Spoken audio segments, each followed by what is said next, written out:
Good morning. We're going to start on time because we're not going to punish the early arrivers for the late arrivers rolling in. So, Ashlyn Silver, how are you? Good morning, Bob. Great to see you. Great to see you. It's good to be seen. That's right. All right, so let's do this real fast. We ran late last night. We had a group about this size last night in Oldsmar. And so I'm going to make sure we get started early, and I'm going to go fast because I got a lot of stuff to cover, and everything's good. So what we're going to do is real fast. You hear me okay? Yeah. Okay, perfect. What are you saying? I'm lying that I'm not going to get here? And I have to leave. Oh yeah, and Jim has to leave, right? So we're stopping recording, regardless or not. It's the recording's going down. So, okay, so I'm going to give you literally 10 seconds. Name, company you're with, and how long in the business. And if you're not in the real estate industry, because we got some non-real estate people, come on in. Hey, just tell us what industry you're in. Renee, we'll start with you. Renee Mott, FHR, 2 years. Awesome.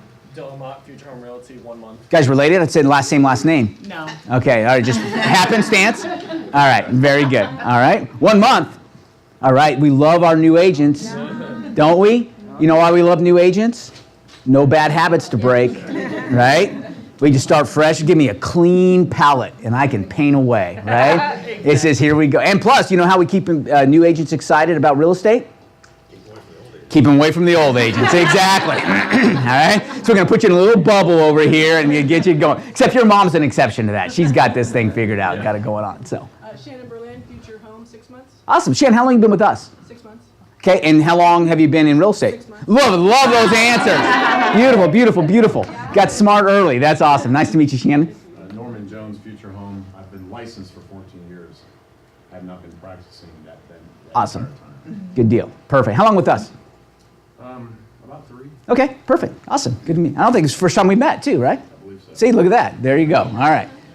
Jimena Recupero, Future Home Realty, 3 years in the business, and my second year with FHR. Awesome. And Jimena starts with an X, by the way. If you don't, okay, I look for on my QuickBooks, like, why can't I find her? Oh, yeah, it starts with an X. All right, good deal. Kimberly Roberts, Future Home Realty, 4 years. Hey, Kimberly, how are you? Good. Good. Anna Shove, Homewood Real Estate, 21 years. 21 years in the business. All right, you still have, I got 25, so I've got you. All right, see, that's perfect. I started when I was 2. All right. Rose Parsons, I'm a year and a half, Charlotte Zuckerberg. Oh, very, you've only been in the business a year and a half? Yeah. I didn't know that. Very good. Awesome. Good to see you again, Rose. Pat Silsky, Future Home Realty, 5.5. 5 minutes. Look at that. That was way in. That was like 6.2 seconds. Ann Mason, FHR, month and a half. Nice. Look at that. Chris Rademacher, Interlink Mortgage, 10 years. 10 years. In the mortgage business? Yeah, I started from the backside and walked all the way from See, there you go. You understand the processing part and all that stuff. No better than a loan officer that understands the back end. I love it. Perfect. I'm Jennifer Parker, I'm with Piney Woods Realty. I've been in business for a year and a half. Year and a half? Awesome. Very good. Well, now, Piney Woods, I've heard, so Tampa? Okay, where? What part? Our office is in downtown Tampa. It's in downtown. I work in Riverview. Okay, perfect. Awesome. Good deal. Norman Jones, you're over that way, right? Brandon, Riverview area? Okay, awesome. Good deal. Perfect. Let's continue on the back. Sure, Doug Hutchin, Future Home Realty, 4 months. Awesome. 4 months in the business, too? Yeah, in the business, yeah. Love it. God, I love these new agents. That's perfect. Craig Cavallo, on and off 8 or 9 years, and I'm with EXP Realty. Awesome. Good deal. Which EXP? Because that's a very broad term, The EXP. one that's online. Well, I understand that, but there's still, oh, yeah, true. Good. There's one broker for the whole state. One broker, yeah. Yeah, the whole state of Yeah. Florida. All right. Okay, here we go. Good job. Welcome. Good deal. Tina Capello, 3 years with Future Home. Awesome. Nice to see you, Tina. Kristen Lee, 4 years with Future Home. Hey, Kristen, how are you? Good. Good. Good to see you. Julie Papa, 3 years in business and months with Awesome. Good deal. Good to see you, Julie. I'm Lou Kanig, licensed going on 3 years, about 2 months with FHR. Awesome. And working with Tyler. Perfect. And it's IRM. IRM. That's it. No A. Okay, I got corrected there. So. I got blamed for the hurricane fund. Yeah, that's right. You probably got it. That's all your fault. That's right. Why did I have a negative connotation to your name? I couldn't remember. And that was it. All right. Tyler Chef, Future Home Realty, 18 years. Awesome. Kim Cook, Future Home Realty, and 8 months in with you guys before. Okay, perfect. Awesome. Yep. Terry Laterra, 11 years in the business, about a year and a half, 2.5 years with Future Home. Awesome. Good to see you. Anna Stewart, Future Home Realty, 20 years and 5 months. See, look at that. All right, perfect. Good deal. Enrique Silva, 4 years in the business, 3 months with FHR. Awesome. Good to see you, Enrique. Dan Sabru. I've been doing it for 11 years, 10 with Future Home Realty. I've been doing it part-time. I'm going to be a home empty nester, so I'm going to go full-time. Nice. Awesome. Daniel, it's good to see you. Have we officially met before? Once. Okay. 10 years ago. 10 years ago. Isn't that amazing? See, EXP, you got nothing on virtual offices. We've been doing virtual for, you guys are so old school. God, Jiminy, we're cutting edge. We're virtual. Yeah, well, all right. Good. And I love it. That's right. Perfect. Good deal. Love it. All right. Michelle Harris Carter. Been in the business 30 years since my mom was carrying me in her womb. Somehow you got it. That's appraisal. I'm a certified general appraiser, but been licensed in real estate 4 years with Future Home. Awesome. Good deal. All right. Michelle Whitley, 18 years on the lending side, clean slate on the real estate side. Nice. 2 years here at FHR. Awesome. Good to see you. Hi. Hey. Silver Realty Services. Yeah. Yes, I'm Ashlyn Silver, and I was formerly with FHR for 4 or 5 years. Yeah. And I've been in the business for 8. Awesome. This is Ashlyn. She's great and doing, well, you look great, by the way. Doing well. All right, perfect. Karen Perkins, 12 years, 3 years with FHR. Awesome. Jenny Gregory, 4 months with FHR, 12 years experience. 12 years in the business. Awesome. Good. We had a couple of new people come in who didn't get a chance to introduce themselves. Sherry Lowry. Sherry Lowry, Future Home Realty, ever since I started in real estate. Which was how long ago? 2006. Okay, perfect. Awesome. Good deal. Trey Sanders, 2 years, couple months. Started with Keller, switched to FHR. Awesome. Trey. Trey's the man. All right. Anybody else? There's a couple others new. Oh, yes. Gabriella Tracy, I've been in the business 4 years, and EXP today. Awesome. Good deal. All right. Good deal. So different. EXP, you guys know each other? No, you don't because you're on the cloud. All right. Perfect. Absolutely. You saw each other because we created an emoji. I recognize your emoji. All right. We walked through the university campus. It was awesome. All right. The dude was showing that to me. I said, that's fantastic, but it took me 4 minutes to walk across campus. I could have been in class already. Jiminy Christmas. I'm 4 minutes behind. I should have been listening to a course. Jiminy Christmas. I get it. That's really cool. All right. I wanted blue eyes and long flowing blonde hair. All right. All right. Good deal. All right. I'm not going to give you grief all the time. All right. So, who has been to 100K before? Awesome. Got some remedial students, all right, that, needed a little refresher, and that's a good thing. You need the energy that you get. There you go. See, that's the key. It's a little boost up, right? So here's the deal. If you haven't been to 100K, that's great. And if you have been, we're going to see a lot of the same stuff. I was on the plane on the way down Monday night. Went and looked at my slides, and I said, hey, you know what? There's not a whole lot to change. Because everything we teach here is based on principles. And if you guys have heard me speak before, these principles are the same principles that literally, if you guys were a group of chariot salesmen in 382 BC, right? And it's okay, we're going to get motivated. Here we go. It's 382. 383 is in the past. Think about that, right? Because in BC, we're going the other direction, right? I know it's early in the morning, but we're going to get that going, all right? The fact that 383 was last year and 382 is this year, right? Okay, but it's BC. We're all going to hit the ground running and we're going to sell chariots. Guess what? There's not a whole lot I'd change. They didn't have PowerPoints at the time. Matter of fact, it's a lot easier to teach than somebody chiseling into some type of stone tablet. But the reality is the principles that I would use are no different than what I would share today. I guarantee it, right? And let's fast forward to 2211, all right? And we're teaching in the cloud. Okay, I'm just going to give my EXP people grief. All right, then it's okay. All right, and we're going to just show you pretty much the same stuff because here's the reality: success principles are success principles. They always have been, and in my opinion, always will be. Right. What we are here today to do is talk about. Let's remind ourselves about what those are. Okay. All right. So let me start by getting my PowerPoint up. That would help.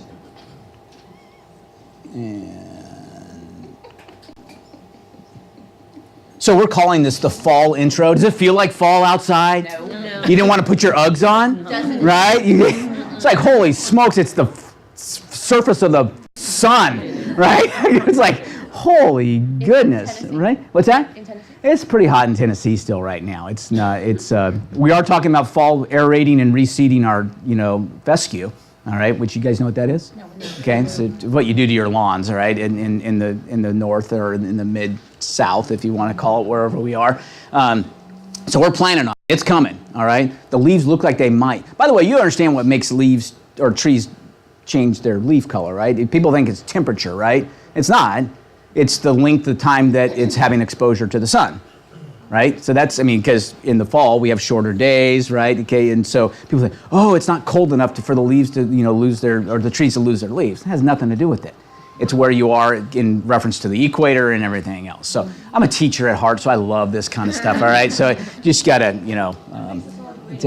what's that? That's right, exactly. Cocktail parties, you gotta see it, exactly. You're wandering around with your drink. By the way, cocktail parties, something I learned many years ago. All right, I think I read it in a Martha Stewart magazine.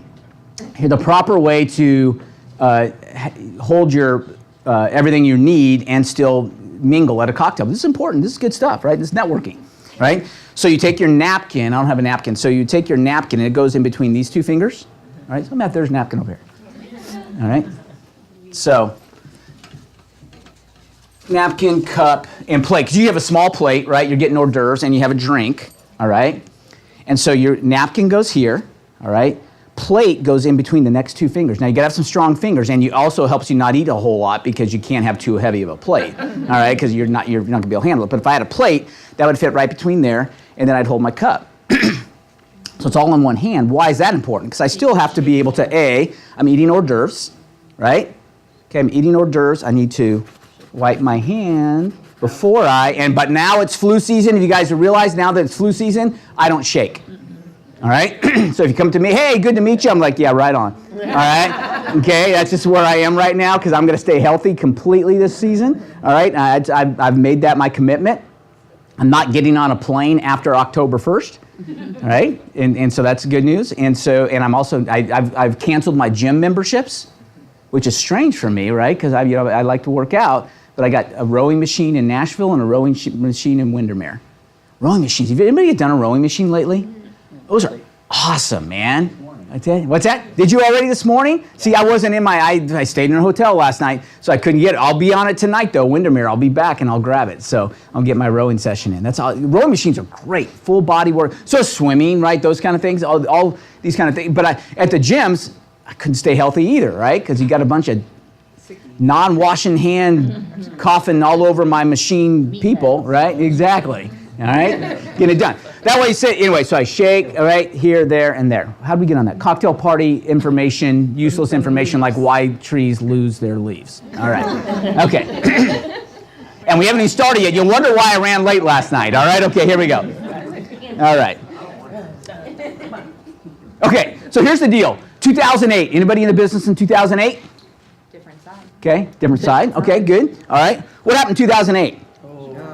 Yeah, The Big Short, right? Exactly. You ever seen that movie? Yeah. Okay, if you haven't seen the movie, go watch the movie. It's crass, it's kind of rude, but they do a great job of explaining what went down. Okay, they really do. And people in our industry, if anybody should understand what went down, it's us. Now here's, again, people ask me my opinion of the market. Here's why. I'm seeing a softening in my opinion already, okay? Which is great, because we need a softening, right? We need a nice, smooth softening, not a crash. Right? The good news is, leading up to where we've been, all right, our lenders in the room, they haven't gone completely crazy like they did in 2006 and 2007, right? 2006, 2007, they were lending money with no equity, all right? With the whole theory of, that's okay, I know we're at 100% loan to value today, but give us 3 months. Things are going so fast, we'll be at 80% LTV, which is where we're supposed to be, in 3 months, all right? It could never not go up. Right? Okay, real estate's bulletproof. Okay. Those of us that also saw it was a game of musical chairs, and eventually the music was going to stop, and there weren't going to be enough chairs in the room, right? And so that's what happened, and we had this massive crash. We went from, we're 20% increase in value every 3 months to BOGO. All right, buy one, get one free. All right, we saw about we saw about 50% of value drop in some areas, right? So hopefully we've learned our lessons and not got to that point. I've started to see some, hey, no income, no job, no, what they call them, ninja loans, no income, no job, right? Okay, that's okay, we'll still lend you money. Hopefully we've learned our lesson and not gone there.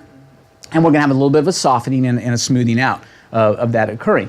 Unfortunately, in 2008, we didn't do that, and we had this crash, and we had about probably 300 agents in our office at the time. So I said, finally, the market crashed, good. I'm like, what? I said, yeah, good. Because now, we need to thin the herd a little bit, all right? Okay, too many cows grazing on too little land. Okay, so, and that's probably gonna need to happen again. All right, so, by the way, how much did you have to pay to get in here? Zero. Yeah, so that's good. That's the good news for you. The bad news for you is that when you pay zero to get in, you've lost your right to be offended. All right, serious, fair enough? Good trade-off? All right, okay, because I'm gonna say things probably you're not gonna wanna hear. All right, like you are where you are today because of choices you've made. All right, that your income, if you go look at your bank balance, it's a direct reflection on the work you've done in the last 3 to 4 months. All right, that if you aren't where you want to be, you've got nobody to blame but yourself. You're like, what? Okay, the millennials in the room like, that's not fair. All right? Where's my safe space? All right, somebody, I need a puppy and a coloring book. All right, okay, all right, okay, and we don't have any. We got okay. Dylan is fully admitted. What generation? Okay, not millennial, all right? He's a Gen Zer, all right? And says, hey, look, those millennials are my older brother is a millennial. I'm not, all right? So, clear to point out. It's just, but the reality is that truth hurts sometimes. So, just so you know, I'm going to kind of lay down some truth. By the way, this first session, and if you haven't been introduced, we'll kind of cover a lot of stuff. But we go as fast as we can, and it's a lot of me talking, and I apologize, all right? After this, it's going to be more interactive, all right? Because that's where we're going to really grow and get good. But I got to lay some groundwork for you first, right? Plus, I got to scare about half of you away. Truth, right, Tyler? Tyler, I remember last time we had to bring in extra chairs last night, and I remember Tyler a couple sessions ago when we did this. We were running out of room, and we had all these people coming in, and Bob said, Tyler said, hey, Bob, just tell them it's session 3 and you'll lose about 2/3 of them. Right? Okay? And we'll have plenty of room for everybody. And it's true, because we tend to lose people, right? Because they're like, but then we also gain people because other people come and think, wow, I didn't know it was going to be like that. That's really cool. Let me bring some people back, right? And so we'll keep about the same number. It just won't be the same people, right? About half of you will stay, and the other half, the half that stay will bring somebody, and we'll have about a full room again, all right? So it's fair enough. But again, you lose your right to be offended. By the way, any former KW agents here? Okay, or any current KW agents? Okay, good. That's fine. Not so good, right? About 1,000 of our 1,300 agents used to be with Keller Williams, so they're like, you're Keller Williams? Great. There's a great chance you're going to be with us, all right? So that being said, this is we call the unbold. All right? This is your unbold class. If you've been to bold, all right, we're going to teach things about as opposite of that as you can get. Starting with the fact that I didn't ask you for an $850 check to come in the door, all right? Okay, so there's a good start. All right. So, 100K Club, here we go. Turn on your clicker and we're in business. All right, so the guys have been around me before. I'm a mindset guy, right? I looked at this slide on the way down, all right, and this has not changed, okay? Because what are we going to do? You know what? There are some really cool techniques that we can use in today's technology society, right? Understand that they are techniques, and techniques change, right? The principles we're going to work on don't. So we're going to help you. There's a couple seats around. Michelle, there's one up here, and a couple up here if you guys want to come on. You can spread them out a little bit too, guys. Yeah, exactly. Wander around. Good deal. Can you get in there? Perfect. Awesome. Yes. Welcome. So you're going to learn that I'm a mindset guy. Because here's what we need to fix. If your business is a little broken, all right, or not where you need it to be, can I tell you that the answer is here? No, I'm not, and I'm also not a guy that's going to tell you that if we just think it, then it'll happen. All right? Because here's the deal. We do a lot of hashtags in this thing, all right? I've never been on Twitter, so that's where hashtags are really used, right, is in Twitter, okay? But I like hashtags. I heard somebody told me on Facebook, all right? Dylan's like, that's so my parents' generation, Facebook. Okay, Facebook, what's Facebook? Okay, but I heard on Facebook that you hashtag, right? So I hashtag things, and here's a hashtag for you. To know and not to do is not to know. Right? Big deal about learning something if you don't implement it. An idea unimplemented is worthless. Do you understand that? Realtors are famous from going what we call bagel to bagel. Right? And there are no bagels here, sorry. All right? Because this is the hell. Okay, we had bagels at our office meeting. All right? I'd get thrown out if I didn't bring them there. But here, it's healthy food, nuts, okay, oranges, bananas. All right? Because we're going to talk about a lifestyle change and we're going to put you through should you choose to accept your challenge here. Right? Okay? And so with that in mind, bagel to bagel means, hey, a lot of realtors will wake up, they'll go to a training session, eat a bagel, right? Learn something, go home, watch Law and Order, right? Reruns for like 4 in a row. Gong dong, gong dong, right? You know, I love Law and Order. How do I know that music? Because I love Law and Order, right? Okay? But I had to decide, hey, look, if I was going to make money in my career, nobody came knocking on my door when I was watching Law and Order and said, hey, I want to buy a house, right? And so I had to go learn that I had to go to work, right? And do some things to make a difference. So anyway, so you learn something, you eat a bagel, learn something, go home, don't implement it, wake up the next morning, go to another training, learn something, eat a bagel, go home, don't do it, go to the next training, and you go bagel to bagel to bagel to bagel. You learn all these things. Here's the thing, whatever you would learn, if I literally teed up a golf ball and I don't hit a golf ball very far, all right? And I hit it less straight, all right, okay? But wherever I hit, let's say I teed up my 3-wood, all right, and I hit it, and wherever I go find that ball, wherever it is, in any direction, I'd probably land and I'd go pick it up, and there'd be a real estate training going on. Seriously, there's training going all over the place right now, all right, on the cloud, everywhere, it's all over. You can go get the information. What do you do with the information is the problem, right?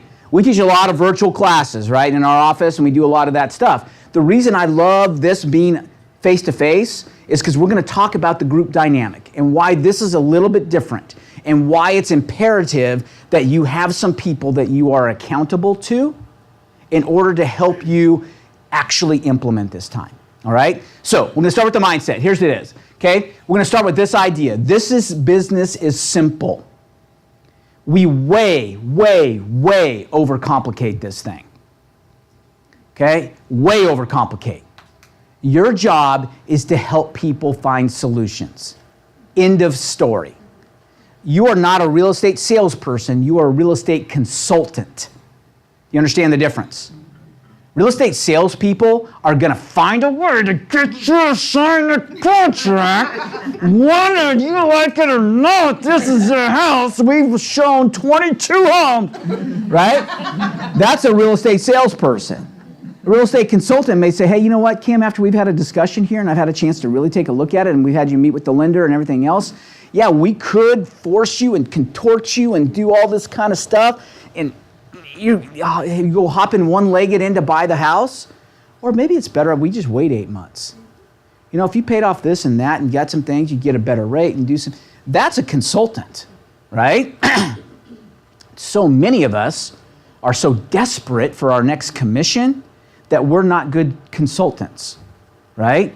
We're trying to shove somebody else's need into our need, right? I'm going to show you to get so busy that you actually can consult, right? That you're going to get in charge of our lives a little bit. We're going to get things under control so that therefore now I can properly just educate people on it and not try and shove them into a home because, dadgummit, if you don't buy, then I'm getting foreclosed on.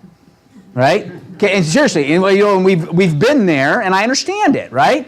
And so we got to fight that mentality sometimes, all right? So because of that, we got to get to the idea that this is simple, not easy, but simple, all right? We're not going to overcomplicate it.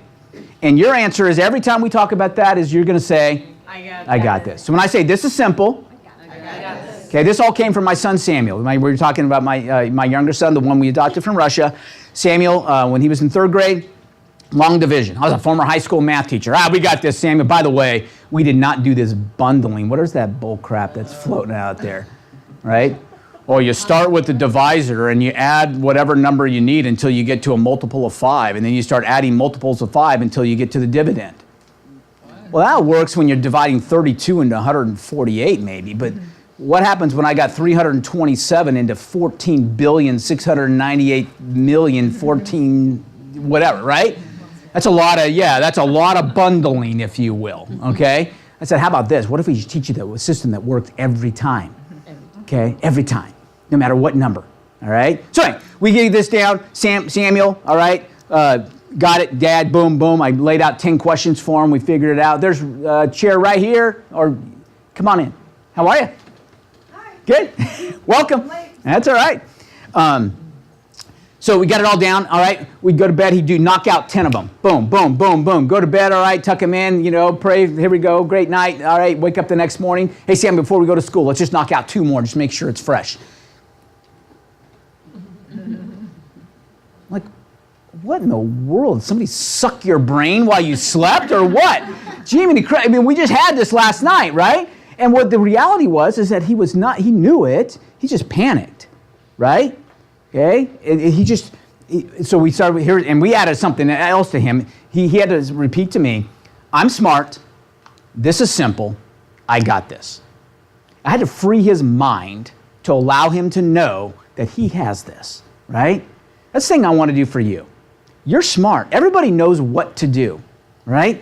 This is simple. It's not that hard, right? And by the way, if you think you've got a hard job, all right, then one of your tasks sometime this week is to get a 99-cent iced tea from McDonald's in your air-conditioned car, go through the drive-thru, roll it down long enough just to get your thing and be back and get the air conditioning still stuck back in your car. Drive and go find somebody that's throwing on a roof right now in August in Florida and tell me how hard your job is and how underpaid you are. Bull crap. All right, let me start here. The fact that you're going to make $6,000, all right, on a $200,000 sale, all right, and the seller is removing themselves from $12,000 total of their equity, which many times represents the entire equity they have in the home, and you walk in there and dismiss it like it's no big deal, right? Do you know how long these people are looking at you saying, you know how long I worked for $12,000? I've owned this home for 14 years, and you're telling me through your whatever you call a CMA, what's that? That I'm going to walk away with zero after you make your $12,000, and I'm supposed to be happy about that? And I ask you, how are you going to market the home? You're like, oh, don't worry about it. Seriously, right? We got to get over ourselves a little bit. Right? Put yourself, trust me, how many of you have ever tried to negotiate when the seller is a realtor? Yeah, right? That's the worst. Right? Now, these people, first of all, it's overpriced by 20%, period, right? Just off the top. All right, we can never overprice a listing. When I'm selling your home, we can never we got to start right. The first offer's best offer. We start throwing all these terms at them. And then when we get an offer in after 20%, and they want us to come down 10%, we're like, whoa, no, yeah, right? I'm just telling you, get over yourselves. You got to realize that we're not overpaid, all right? You can work hard. Okay, but this whole, if you knew what I had to go, it's because you're doing 4 deals a year. That's why you feel like you're underpaid. You're not underpaid per transaction. You're underpaid because you're not doing enough transactions. Period. All right? That's it. Okay. Told you. Reality. Toes to be, I got some open-toe shoes. I love it teaching it in the summertime because I can stomp. All right? I can stomp on toes with the best of them. All right. This is simple. I got this. Understand the power of the mind. We got to tell ourselves it's okay. Right? Samuel had to tell himself, I'm smart. This is simple. I got this. He had to convince himself, all right? And you need to convince yourself of that. To do that, some of us have to clean out some of that. Right? Don't get me wrong. We all come with baggage.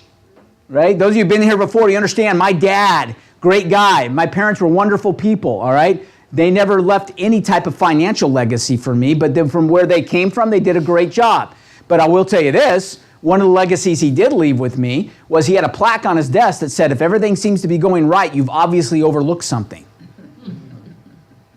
That's a rough way to live, right? Not exact. My dad was not Tony Robbins. Let me put it that way, all right? Okay? All right? Did you get that so far, right? Okay? All his positive qualities, he had not yet read a Norman Vincent Peale book, okay? All right? So with that in mind, some of us all have somewhere in there, something we might have to clean out. And guess what? The fact that I can quote you that plaque today at the age of 51, when I saw it when I was 5, means that it's still in there, right? And I got to clean that out daily. I got to wake up and say, you know what? And you never really clean it out. What you have to do is refill that rut with something else, right? Because it's in there. So you got to fill it with something else, all right? So we're going to work on that mindset. We're going to pre-play what it's going to look and feel like to achieve whatever goal. By the way, we chose 100K just because, right? Sounded like a good number in 2008. I had all these people, agents show up. I said, hey, we're going to start the 100K club. I'm going to show you how to make 100 grand a year in this market, in this business, right now, in this area, right? We had like, out of our 300, like 142 people show up. There's better percentages that show up to our Christmas party, right? It was amazing. People were coming out of the work. People I hadn't seen in years, like, oh, here they come, here they come. And then as soon as I told them we're going to roll up our sleeves and go to work, all right? They didn't even make it to the second session. They just got up and left, right? It's like, wait, it's kind of, deflating to me, right? To see people leave in the middle of your presentation, just like, forget it, I'm out, right? I misread the email, all right? I thought we were all going from 1099 to W-2, all right? And somebody was paying me 100 grand a year. I said, yeah, you misread, all right? Okay, that was not it. See, they're leaving already, okay? So we're going to pre-play whatever, and by the way, because when I say that, because some people 100 grand isn't motivating enough, right? Other people, it's like, well, you know what? Quite literally, I can't even imagine that, right? And so it's demotivating to even think that high. So you've got to set a number. And by the way, is it all about the numbers? You can find out, no. It's the last LY we're going to focus on is the financially, right? But the other part that leads up to it, it's important to have, because it's a measure. Don't get me wrong, it's a measure, all right, of our success. Whether you like it or not, you're going to tell, again, I speak the truth. We talk a lot about, people say, well, do you think if I had, tats all the way up and down my arm and purple and green hair that it would still be okay? And I said, you can do what you want. It's your business. But here's my problem. Do you think there might be a segment of society who might not do business with you because of that? Well, they shouldn't. I don't say they should. Should they judge you by the way you look? No. Do they? Yes. So you can live in your virtual reality all you want, saying, hey, it shouldn't matter, all right? Or I could live in the real world that says, hey, look, I taught high school math in the hood, the edge of the hood, all right, okay? Okay, in Southern California. I spoke Spanish, so I got along with some of the, So first of all, I got along real well with my gang member students because, first of all, I didn't have any hardcore gang members because in Southern California, I didn't, right? Because, you taught high school. In middle school, they had the hardcore gang members. Right? Because by high school, the hardcore gang members have dropped out. Right. All right? So I didn't get, and so, but I'd get them, right? And so they'd come in and they, dressed up like in their cholo gear, right? Okay, with their button at the top. They have these flannel shirts, buttoned at the top only, the top button only button, everything else wide open, starched white t-shirt, starched jeans, and these really shiny Doc Martens. Remember Doc Martens back in the day? I'm dating myself a little bit, all right? But they're really shiny Doc Martens, right? So they had it all going on. All right, and they were, and I just say, hey, look, the reason I know you're in a gang, I get it. The reason I know you're in a gang is because you lack structure at home. You crave structure. That's why you joined a gang, because there are rules, right? The gang has rules. If I have this and I don't meet that rule, then I have a consequence, right? That's what, you don't get that at home, so therefore, so guess what? You're in my gang for the next 55 minutes, right?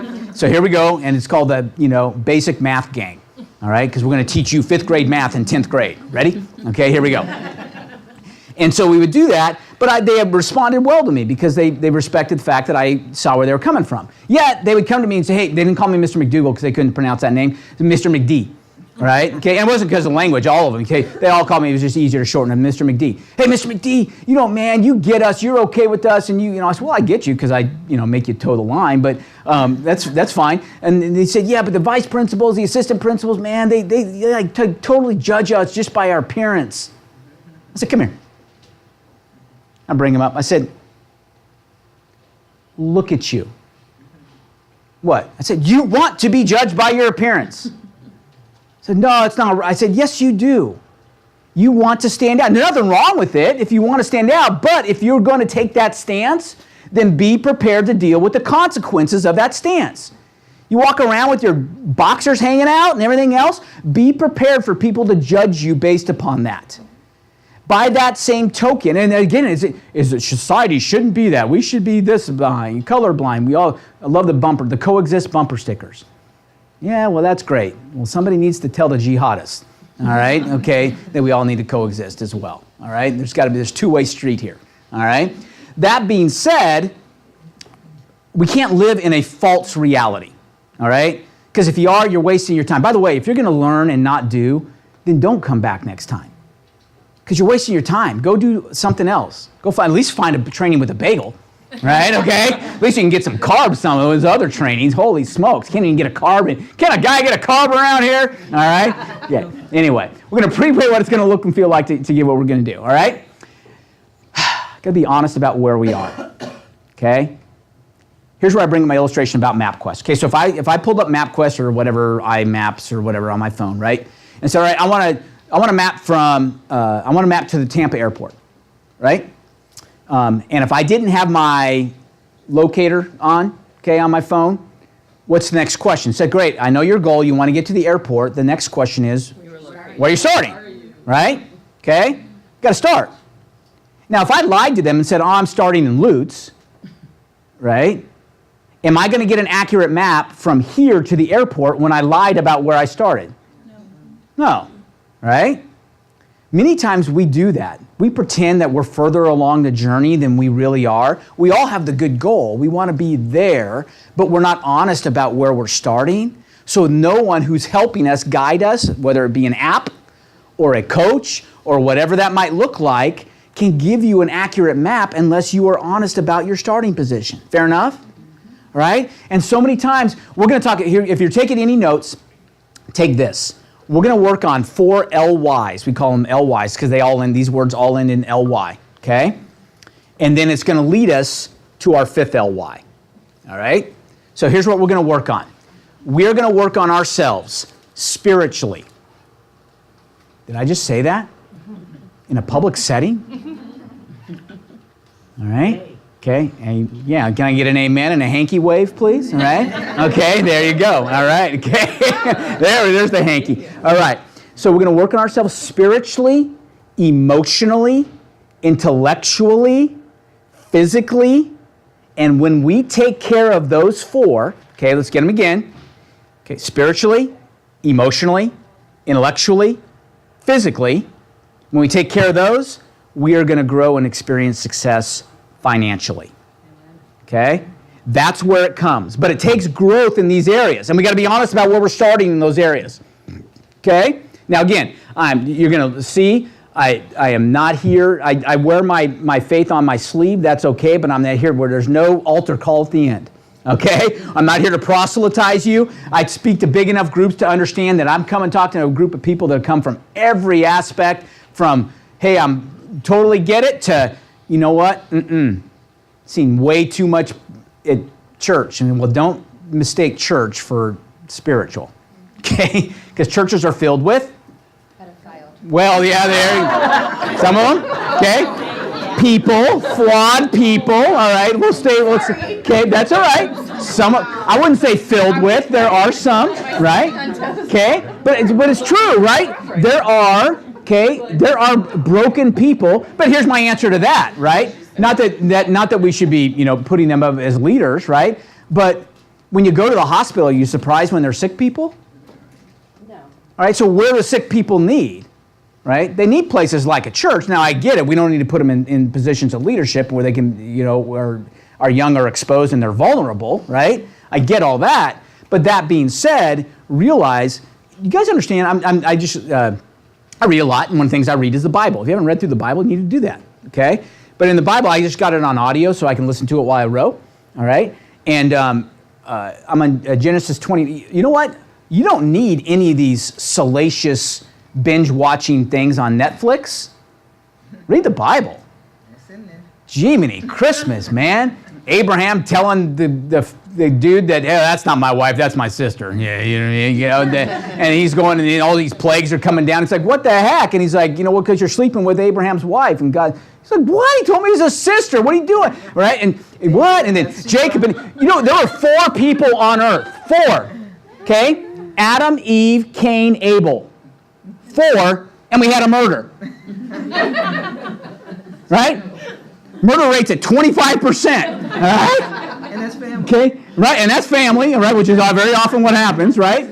Okay, just realize that we're flawed people. We've been flawed since our inception, all right? We're flawed, all right? If you're looking for perfection, it ain't here, all right? So just realize that, okay? Honest about where we are. We're going to work on the 4 LYs, lead us to the financially LY. Got it? Fair enough? Okay. We're going to commit to being accountable for our actions. One of the books, I don't know if we'll read it this time or not, but the Stephen Covey's 7 Habits of Highly Effective People. All right? If you ever want to be, that is a hard read because you know what? It fillets you if you actually read it. It does, doesn't it? It's like, it does. Because one of the things he'll tell you, Covey will tell you, you are where you are. Till a man or a woman can honestly say to themselves, I am where I am today because of choices I've made, you can never effectively change. Wow, but that's truth that you don't want to hear, right? I don't want to hear it. Well, it's somebody else's fault. And Covey goes in to say, we like to blame our grandparents. That's our DNA. Oh, it's just in my genes. That's the way I am. That's the way McDougal's are. All right? You ever heard that? Right? People blame their genes, right? We blame our upbringing. That's our parents. Oh, if you knew the society, how I was raised in the bad, I get it. We're all raised Ozzie and Harriet, kind of place. No, right? But who's responsible for you? Me, right? It's just, I've got to get there, all right? Until I get there, it ain't going to happen. I know it's very un-American. It's very un-millennial, right? Okay, we love to blame other people. It's never our fault, all right? Let me go to Starbucks and put my man bun in, all right? Okay, and go. But the reality is, okay, we are where we are today because of choices we've made, all right? Here's another one, okay? You weigh what you weigh today because of choices you've made. Your bank account is what it is today because of choices you've made. That's motivating, Bob. Boy, I came to get inspired. Right? Okay? Hashtag truth, right? It's just, but that's where it is, all right? And by the way, it's funny, years ago we taught this. I'm always looking for free rooms, all right? And so we found this free room. This dude, a lender, I think, had a place. It was like almost in a warehouse. It was like office in the front and warehouse in the back. In the warehouse, the guy also was like a closet MMA fighter, right? Okay, so he had this little room in the back that had like all the all this training gear and everything else. So it's perfect. So it had all this. It had a speed bag and everything. It was awesome. So we talk about really training and doing training, right? But there were mirrors in the back, and I love teaching there because I always remind myself that I'm really teaching myself, right? Every time I'm saying anything to you, trust me, I need this more than any of you. Right? I get more out of this than any of you will ever get because I'm reminded about where we need to be, all right, and how we do it. Okay, so here's the ugly truth. Let's get through this quickly, all right? Basically, I'm saying most realtors are broke. Look at it. 20% of about 1.2 million realtors in the United States, all right? 20%, 240,000 had 0 closings last year. Zero. And these are National Association of Realtors, so they pay dues. Right? So if you pay dues and make 0, you are in the red. Everybody understand? Your business is losing money. You are a nonprofit. Okay? If you filed the paperwork, I could give money to you and write it off on my taxes. All right? Because you are a nonprofit. Okay? 20% 0 closings. Another 20% did 4,600 GCI, basically one deal. Okay? That's gross commission income before splits, before this, before that, before all that kind of stuff. All right? Another 20%, 16,000 GCI. Okay, so 60% of realtors can qualify for food stamps. Truth. All right, like it or not, doesn't matter. Okay, you can argue with it, but it's numbers don't lie. Okay. Next 20%, 46,000 GCI. Okay, by the time you pay your dues and signs and this and advertising and broker split, depending on what split you're on and hey, you know what? Serving tables at the local one may out-earn, right? I'm just telling you, right? Now, of course, we know this. The next 20% average about $199. Okay, great. Right? It's the Pareto principle. They get 20% do 80% of the work. I think in real estate, it's closer to 10% do about 90% of the work. You look at the numbers. I can go through broker metrics right now, and that the average number of people that do $2 million in sales in real estate is less than 20%. Okay? It's just that's what the numbers tell you. All right? So KW, when they base their whole thing on capping because it's based upon a $2 million producer. That's less than 20% of the real estate population is going to cap, okay? Under a Keller Williams model. EXP, they tell you, hey, it's easy, just go recruit 15 people who do $3 million in sales and then do another 20 transactions on top of it. They're called a capper in the EXP model, all right? That's less than 3% of the agent population that does $3 million and another 20 transactions on top of it, okay? So, talk about, it's not a needle in a haystack, it's a needle in a box of needles, all right? A specific needle in a box of needles, right? I'm looking for one with the red dot on it, okay, in this box of needles. Go. All right, so, okay. The reality is, though, people aren't making enough money, all right? Now, here's the good news, all right? Future Home Realty in itself has 1,300 agents, all right? Not all your Future Home, but most of you are here, all right? We don't have 1,300 people banging down the door saying, get a bigger room, I want to do 100K, right? It's only those who want more are going to get more. Here's what I'm trying to get through your mind. You have no competition. Trust me on this. Everybody know, no. There is no competition. Everybody got that? Because this is simple. Yeah, you do. Okay? Whatever tier you're in is solely determined by you. My choice. Right? Not somebody else's choice. Not that it's not the government's fault. It's not the It's not much too hard. I mean, again, we drive down the street and every other billboard is saying sue somebody because it's not your fault. Are they not? Right? It's not your fault. It's somebody else's fault. Somebody was to blame. Slip and fall, call. All right? Remember when Sue was just a name? What's that? Yeah, remember when Sue was just... That's a good country song. I Should saw be. that on a billboard for an insurance company. Love that. Absolutely. See? Remember when Sue was just a name? Speaking of insurance, you want to help our insurance rates? How about tort reform? Start with that. All right? The fact that a physician doesn't have to, A, pay $258,000 a year in malpractice insurance, right, would help our bills go down. And then the other thing it would help is if the fact that, oh, how about this, that because of, he knows that Morgan & Morgan might come along, right? It's like, hey, you came in and you got a little sniffle, all right? Full workup, body scan, CT, this, that, because if I don't order it and Morgan & Morgan finds out later that I missed a hangnail, all right, they're coming after me, right? I'm just telling you, so we practice defensive medicine all the time, ordering all sorts of tests that aren't needed because of fear of being sued because I didn't order the test, all right? So, all right, off my soapbox. My soapbox, it's around and I get on it quickly. All right, okay. Let's go to the positive now. Okay, forget the negative, right? We all know a lot of people don't make any money in this business. That's good news. I'm telling you, you have no competition, right? 80% of realtors are not your competition. All right? And nobody's really your competition because your only competition is you. Okay. Net 100 grand, let's imagine netting 100 grand. All right? Whatever that might look like for you. Okay? You put your number in there, doesn't matter by talking net. All right? Here's where I didn't have any Century 21 Caldwell Banker agents in the room. Sometimes this is where I'd say, okay, look, if you're a Century 21 Caldwell Banker, I got to show you how to gross 200. So you can net 100. All right? Okay? Future Home, you got to show you how to gross 104 so you can net 100. I got to show you guys how to gross 116, right? So you can net 100. Keller Williams agents, I got to show you how to gross 121 so you can net 100. All right, oh, yeah, I'm going to get it all back in profit share. Can I be honest with you as a broker?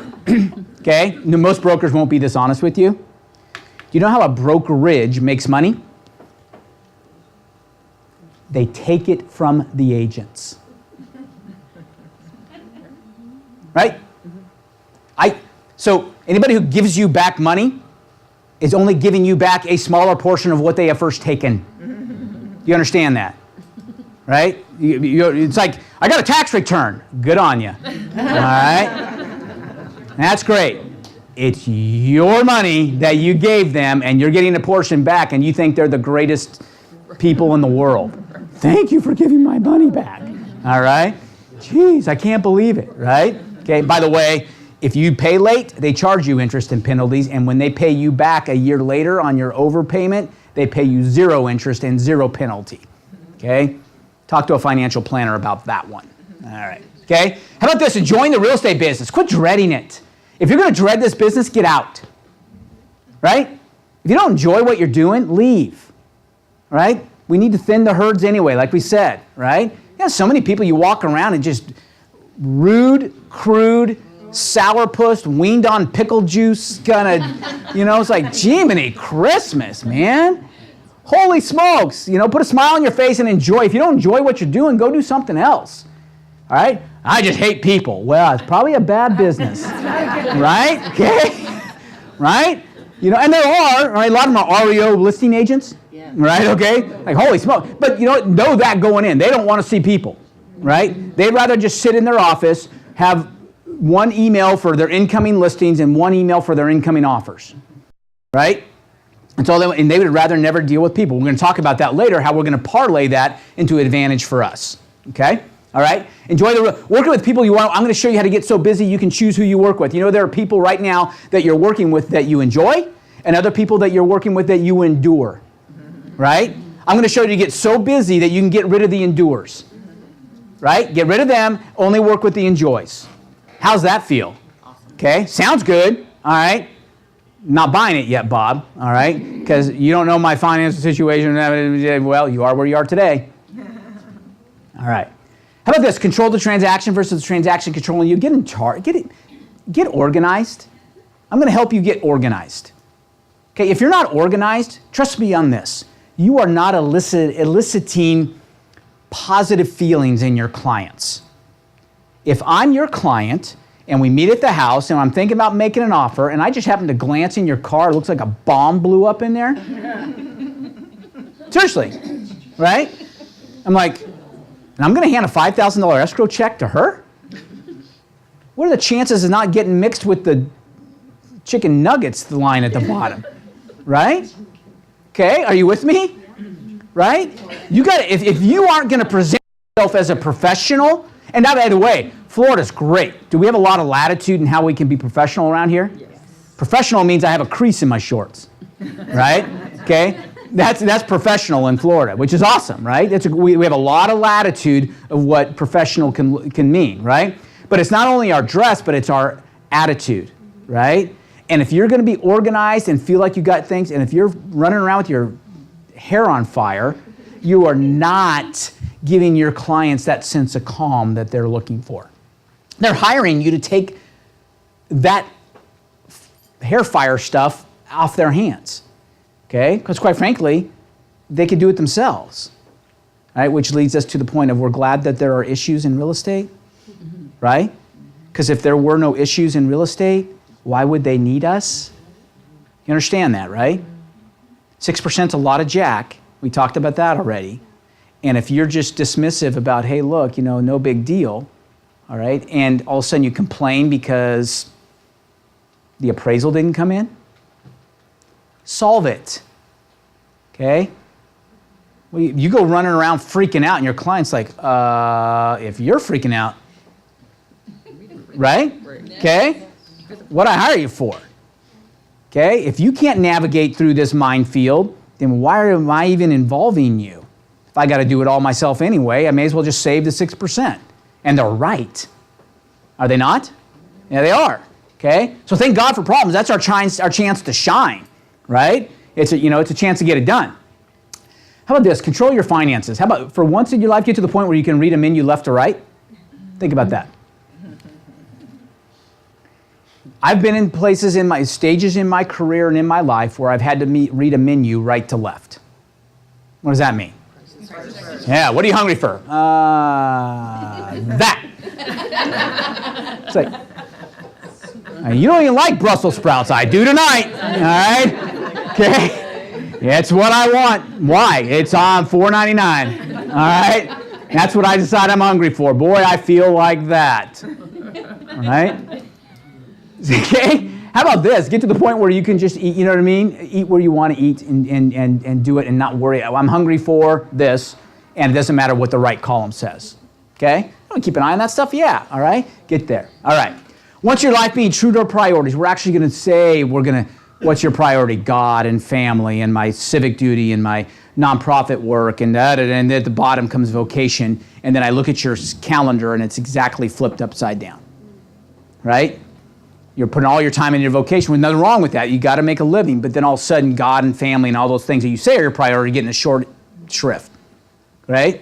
How about if we can actually live our lives so we have that? Wouldn't that be cool? All right? Yeah, we're just imagine. Okay? Beatles song. Imagine there's no heaven. That's a sad song. All right? Beatles are kind of sad, but anyway. I like the Beatles, but yeah, anyway. Discovering your purpose in life, attacking each day with energy. What if you woke up every day saying, I can't wait to, you know, some people wake up in the morning, all right, and say, good morning, Lord. And other people wake up and say, good Lord, it's morning. All right? It's a difference in the attitude, right? Same words, but how are we going to attack each day? What if you got up excited about what you're going to do today, right? And most of us do, I get that, and that's great. Continue on with that. Creating a residual income from the business. I'm going to show you a possibility of actually doing that. And most realtors are, and it has nothing to do with profit sharing, okay? Has everything to do with, let me ask you this. Anybody know a insurance agent like Allstate, State Farm, somebody like that? Okay? Yep. You know what they're taught to do? Build their business for as long as they can, and then when they're ready to retire, let me put the two dichotomies. Realtors are, let me sell as much as I can for as long as I can and save as much as I can, so hopefully when it comes time to retire, I have enough money on my investments to retire, right? Same thing over here. State Farm agent says, I'm going to build my business as fast as I can, as long as I can, and make as much money as I can so I can save money along the way, not spend everything I make and invest. But at the end of my 25-year run, I'm going to then take a look at this because I put systems in place and I have a book of business that I've got another young whippersnapper that's coming out of State Farm School that's going to pay me a multiple of my cash flow for that. Because I have a willable, sellable, negotiable item over here called a business. Realtors fail every time. And why don't we do it? Why don't we build a book? Why don't we build systems? Why don't we build a book of business that I can walk away and someone can look at? Because we understand Tyler's in the room, right? So we teach a class called Speak the Language of an Investor, right? And in that, the first premise we lead off with is investors do not buy property. Investors buy cash flow. They buy the cash flow that, in this case, property happens to spit out every year. It's called a net operating income. Remember, let's go back to our formulas. Remember those?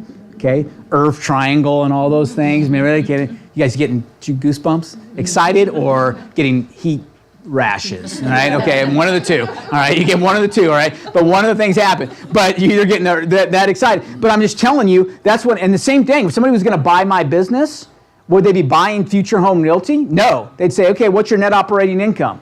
X. All right. I'm willing to pay you 8 times X for that. That's an 8 multiple. Comes out to about a 12.5 cap if you do the numbers backwards, right? That's what they're willing to do. Fair enough? Okay. What if we built our business that was such a system in such a way that you actually could step away from it and say, hey, look, I've proven over the last 4 years, I've averaged $300,000 a year in net operating income. Someone says, I'm looking for a 10% return, so instead of just starting all over and trying to build my business from scratch, I'm willing to pay you $3 million for that business that spits out 300 grand. It could be a business, it could be a property, it could be a machine that verifiable, I stick in the middle of the floor, I keep it in a safe room, and every December 31st, I get to push a button and out spits 300 grand. Starts throwing money at me, right? Okay, that's kind of cool, right? All right, that's what a business is, by the way. All right, it's no different. Okay, if we think about it, we're going to build our business so it's that machine. Okay, so it makes money when we're not there. But then someone says, I'll buy that machine from you.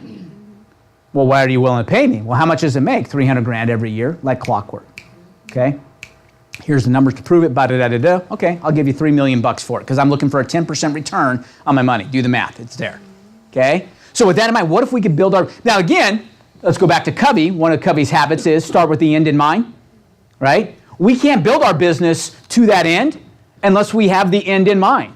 We got to start. You got to do today what you're thinking of, what this sale might look like 15 years from now, right?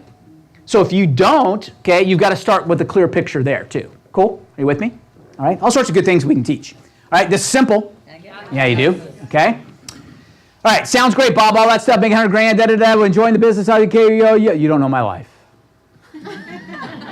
If you only knew. All All right? That all sounds great. But it'd all be great if I woke up this morning and there was a rainbow-colored unicorn pooping dollar bills in my, yard too, okay? Ifs and buts were candies and nuts, we'd all have a Merry Christmas, all right? All these things we say, right? Reality sets in. I get it, right? Because reality's going to set in, the minute we walk out of this room, right? It's all, that sounds great, I'm excited.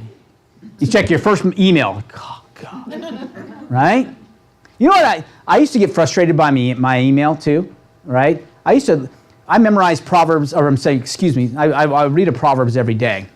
Because 31 Proverbs in the Bible, and if you read just one that corresponds with the day of the month, it's kind of cool, right? Gives you a good reminder. Which Proverbs should I read today? Well, how about 22, all right? Okay, which I read Proverbs 22 this morning. Psalms, some great Psalms, but Psalm 112, I memorized it because it is a powerful affirmation, all right? And it says all sorts of good things, but it's a good reminder. So here's what Psalm 112 says. You ready? I didn't quote it last night, but I'll quote it for this group, all right? Praise the Lord. Blessed is the man who fears the Lord, who finds great delight in his commands. Listen to this. His children will be mighty in the land. The generation of the upright will be blessed. Okay? He's pouring blessing on me, right? I'm saying this to myself all the time. The generation of the upright will be blessed. Even in darkness, light dawns for the upright, for the gracious and compassionate and righteous man. Right? What's that? So that's 3. Even in darkness, light will dawn for the upright. Gracious, he will have no fear of bad news. His heart is steadfast, trusting in the Lord. Okay? A righteous man will be remembered forever. No, his righteousness endures forever. A righteous man will be remembered forever. Okay? He will have no fear of bad news. His heart is steadfast, trusting in the Lord. His heart is secure. He will have no fear. In the end, he will look in triumph over his foes. So when I start getting bad news emails, hey, by the way, one of my people at the office, hey, I just signed for a lawsuit. All right, we just got this, we got subpoenaed, we got, whatever. I will have no fear of bad news. My heart is steadfast, trusting in the Lord. In the end, I'm going to look in triumph over my foes. All right? He has scattered abroad his gifts to the poor. Right? That means I'm willing to give. Right? I've scattered his righteousness endures forever. All right? His horn will be lifted high in honor. How about this one? You ready? Here's the last verse. The wicked man will see and be vexed. So a wicked man's going to look at me and say, what the? Right? He's going to see and be vexed, all right? He will gnash his teeth and waste away. The longings of the wicked will come to nothing. So those people are trying to work. By the way, if you think the whole world is conspiring to just, pave you a gold paved street on the way to whatever, no, right? Ain't going to happen, right? So he's there. So I'm just telling you, you got to fill yourself with all that kind of stuff and not let things like your texts that you get that are bad news. That's okay. I will have no fear of bad news. My heart is steadfast, trusting in the Lord, right? Because it's all under control, all right? It's okay, all right? Good. So this is simple. Here's what we're going to do. We're going to lay out the game plan. You ready?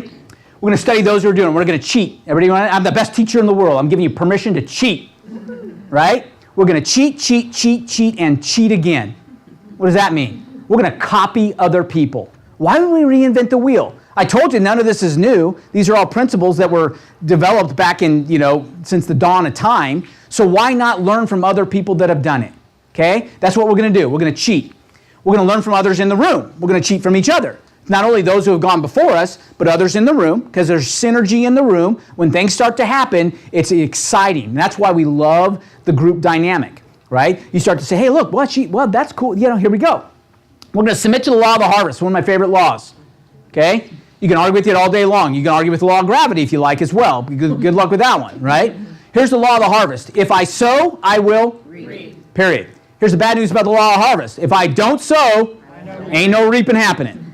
Right?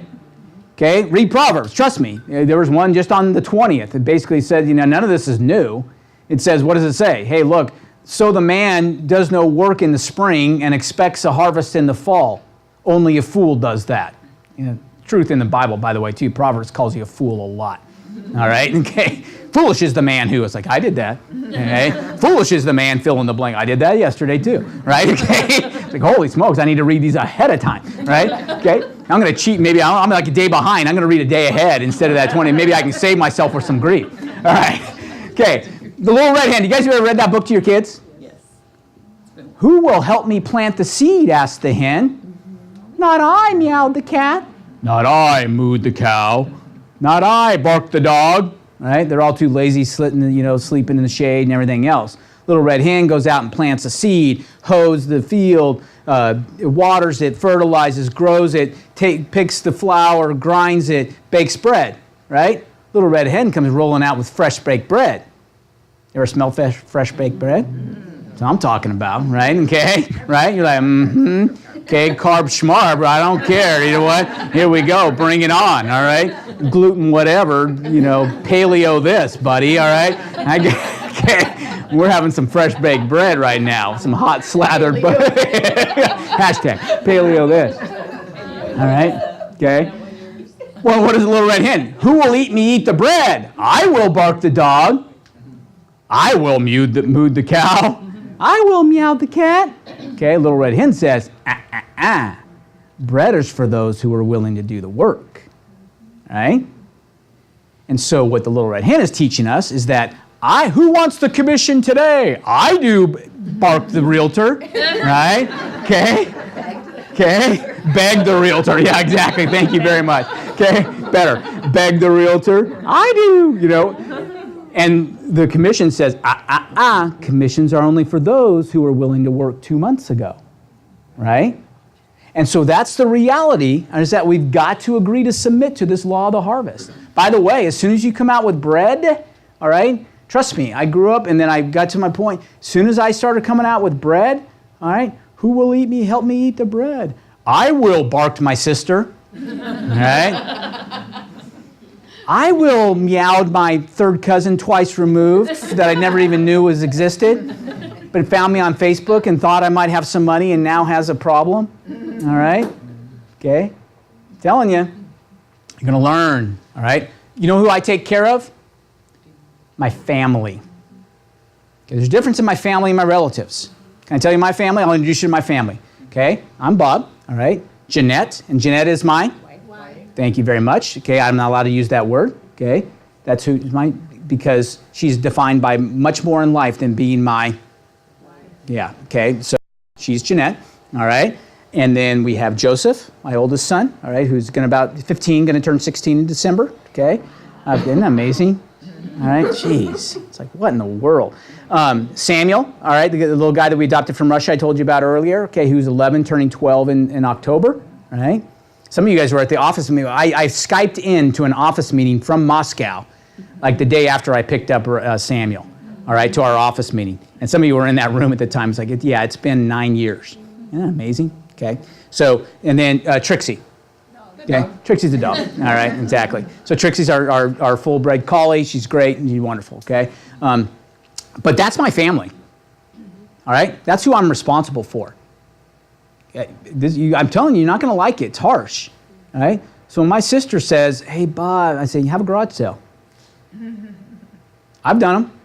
There were times in my life where I had garage sales so I could eat. Is what it is, all right? Sorry, and I'm better off for it. So you're going to be better off for it than me just handing it to you, all right? So be aware that if you get yourself put together financially, be aware because the wolves, and they're usually somehow related to you, will come, all right, in droves. All right, again, I know it's not politically correct to say all that. You're supposed to take care of it, whatever, okay? Take care of themselves. Best thing you can do for the poor is not be one of them. Right? Seriously. Poor man can't help another poor man, right? And there's nothing wrong. Trust me, we're going to talk about doing good in the community and everything else, all right? And there are people that need some a hand up, just not a hand out. All right, here we go. All right, submit to the law of the harvest. We're going to learn from our mistakes, which is great. I'm giving you permission to make mistakes. All right, nothing wrong with that. Go make them. All right, don't be blatant. Let's not add to the lawsuits. All right, okay. If you're a realtor, if you're not with Future Home Realty, whatever you want. All right, but if you go for it and have fun. All right, okay. But if you're with Future Home Realty, run it by me first. All right, if you got something that you're like, not so sure. This feels a little. But first of all, if it feels a little, okay, it's probably all right? If it feels a little it's probably a lot of all right? Okay, so just check up and make sure we're good to go. Okay, but hey, if we make mistakes, that's okay, because that means stuff's happening. If I run across and you say, hey, how's everything going? Great, no problems? No problems. Any deals? No deals. All right, okay. That's usually when you have no problems, right? When there are no deals going on. So it's okay to have again, you're going to I'm quoting Proverbs again. Where there are no oxen, the stable is clean. All right? Okay? They got real clean. Oh, look at everything's all clean and put together. My stables are perfectly clean. It means you got no oxen. And when Solomon wrote that, Solomon was David's son. Solomon wrote that in the Babylonian times. Oxen meant wealth. All right? Those are how they kept track of, we've got a little more advanced now that we can actually trade shekels. All right, instead of carrying around a side of beef. Hey, I'll try just a side of beef for 14 dozen eggs, and you know what I mean? So it's easier to just give you $1, right? Okay, that's all we're really trading is the net result of what we do, all right? So we're gonna learn from our mistakes. We're gonna grow personally. We already covered that, all the 4 LYs, right? We're gonna grow in all those areas. We're gonna feed off the synergy in the room. We're gonna stop. Let me touch base on this real quick. So here's what happens in synergy. So, I told you I spend time in Nashville and in Windermere. Okay, I'm kind of growing our Orlando offices, so that's kind of where I'm spending a majority of my time. I'm here to teach. Jim, you guys all know Jim. Let's give Jim a hand. Jim is the reason I can spend more time in Windermere and Nashville instead of here, right? And kind of takes care of it. So probably about 3 or 4 years ago, right, I was going to a men's Bible study on a Saturday morning it was like in January, right? And I remember getting up, and if you guys have ever been to a men's Bible study and had their coffee, it's bad coffee. Right? Men do not know how to make good coffee, right? So I knew they were going to have bad coffee there, so on my way to the Bible study, I was going to go to my local coffee shop and pick up a cup of coffee, of real coffee, right? So I'm driving in, I get out, I pull out of my driveway, I look down and say, I thought it was going to be pretty cold, and I look down, it's 8 degrees, okay? It's like, ooh. So that's chilly, all right, okay. All right, so 8 degrees, 5:40 in the morning, I go drive and I pull into the strip area where, the plaza where my coffee shop is, and it's like 5:40 in the morning, 8 degrees, and I look and there's like 42 cars in the parking lot. Like what, and they having a sale on coffee? I better get on the line quick. I look and it's not for the coffee shop. 2 doors down from the coffee shop, there's a running store. And I see all these people standing outside, kind of huddled, kind of bouncing around, which you would be if it was 8, right? Okay, and they're all kind of, bundled up, and but they got running gear on, earmuffs and all that kind of stuff. So I said, "Hey, what's going on?" They said, "Oh, there's a running club, and we're all going to go. The Music City Marathon is in April, and we're all going to go for a 12, 15-mile run today as a group." I said, "Good on you. That's great." Okay. I said, so you said you saw it's 8, right? Oh, yeah. Right? Not 8 in the morning, 5:40 in the morning, but 8 degrees, right? Here's what I know. 2 things I took from that. First of all, they were planning for their April marathon in January. They weren't expecting to roll out of bed in April, second weekend of April, and say, I think we'll do the marathon today. Right? Can't, right? You're going to get slammed, get your teeth kicked in, right? It's not going to happen. So what do? Instead, I plan ahead and I train, right? I was putting in the work on the front side. I was sowing so then I could reap the reward of completing a marathon, right? Second thing is, I guarantee at 5 a.m., they said there's going to be about 50 of them going on this long run together. I guarantee at 5 a.m., 50 alarms went off. Everybody has their alarm on the phone, so they shut off their alarm, did the swipe, and the next thing they did is hit the weather button. And they said, while they were still under the covers, right? It said 8. The YMCA has treadmills, right? It's 62, 64, 68 degrees in there. I could run, I could watch a little show while I was doing it, right? Do something, their mind, have you ever done this in your life? Right? I do it all the time, right? Start to justify why you should eat that instead of going to bed, right? Start to justify why I should go to bed instead of getting up and running or rowing or whatever I was going to do. Start justify, but you know what I mean? So they went through this, but you know what drove them to get up and go? The group. They knew that there were going to be 49 other people waiting on them, right? And so that is the power of accountability, people, right? That is the reason why this course in particular, we love to do in person. Because there's value in being in front of each other. There really is, right? And if we can be raw, accountable to ourselves, right, and be honest and say it's okay to fail and that's all right, we're going to grow and then all that kind of stuff, there's power in that Because, quite frankly, it's a long way from, where is it, Lutz? Where, Odessa? Right? It's a long way from Odessa. It'd be real easy to say, hey, you know what? I'll catch the replay online. All right, which you can, by the way. I'm going to discourage you from doing it. Why? Because this is the one. If I'm teaching the contract class, watch it online. All right? And at FHR University, you don't have to spend 4 minutes walking across campus to then get to it, okay?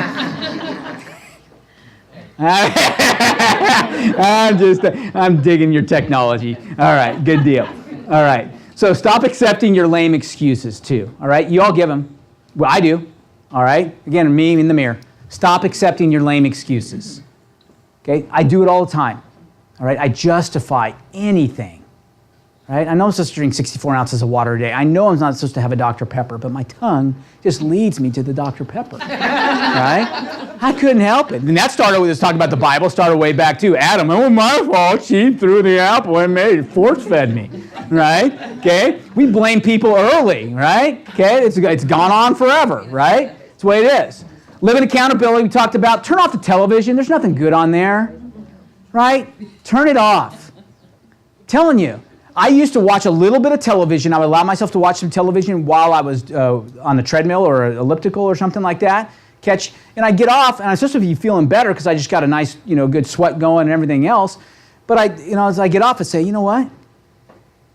What? Do I have mesothelioma? Maybe I have Crohn's disease, right? I don't know. What's that rash? What's that? Do I? And now I'm a guy at 51, so I'm getting bombarded with, hey, you got a little low energy there, right? Okay?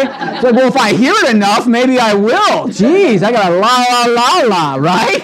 Okay? I don't want to hear that stuff, right? Because I think the more we put that in our brains, we talk ourselves into it. Am I not right? And then there's the commercial for that, and there's the people saying, hey, look, now sue because you have mesothelioma, right? Exactly. So so turn off the television, right? Or if you're going to watch some television that you choose, all right? Because there's some good stuff out there. Don't get me wrong. There's some good documentary stuff out there. And one I love is called The Men Who Built America, and not racist or sexist or anything like that. It's a story of post-Civil War Reconstruction and how we went from, our country was in shambles, right?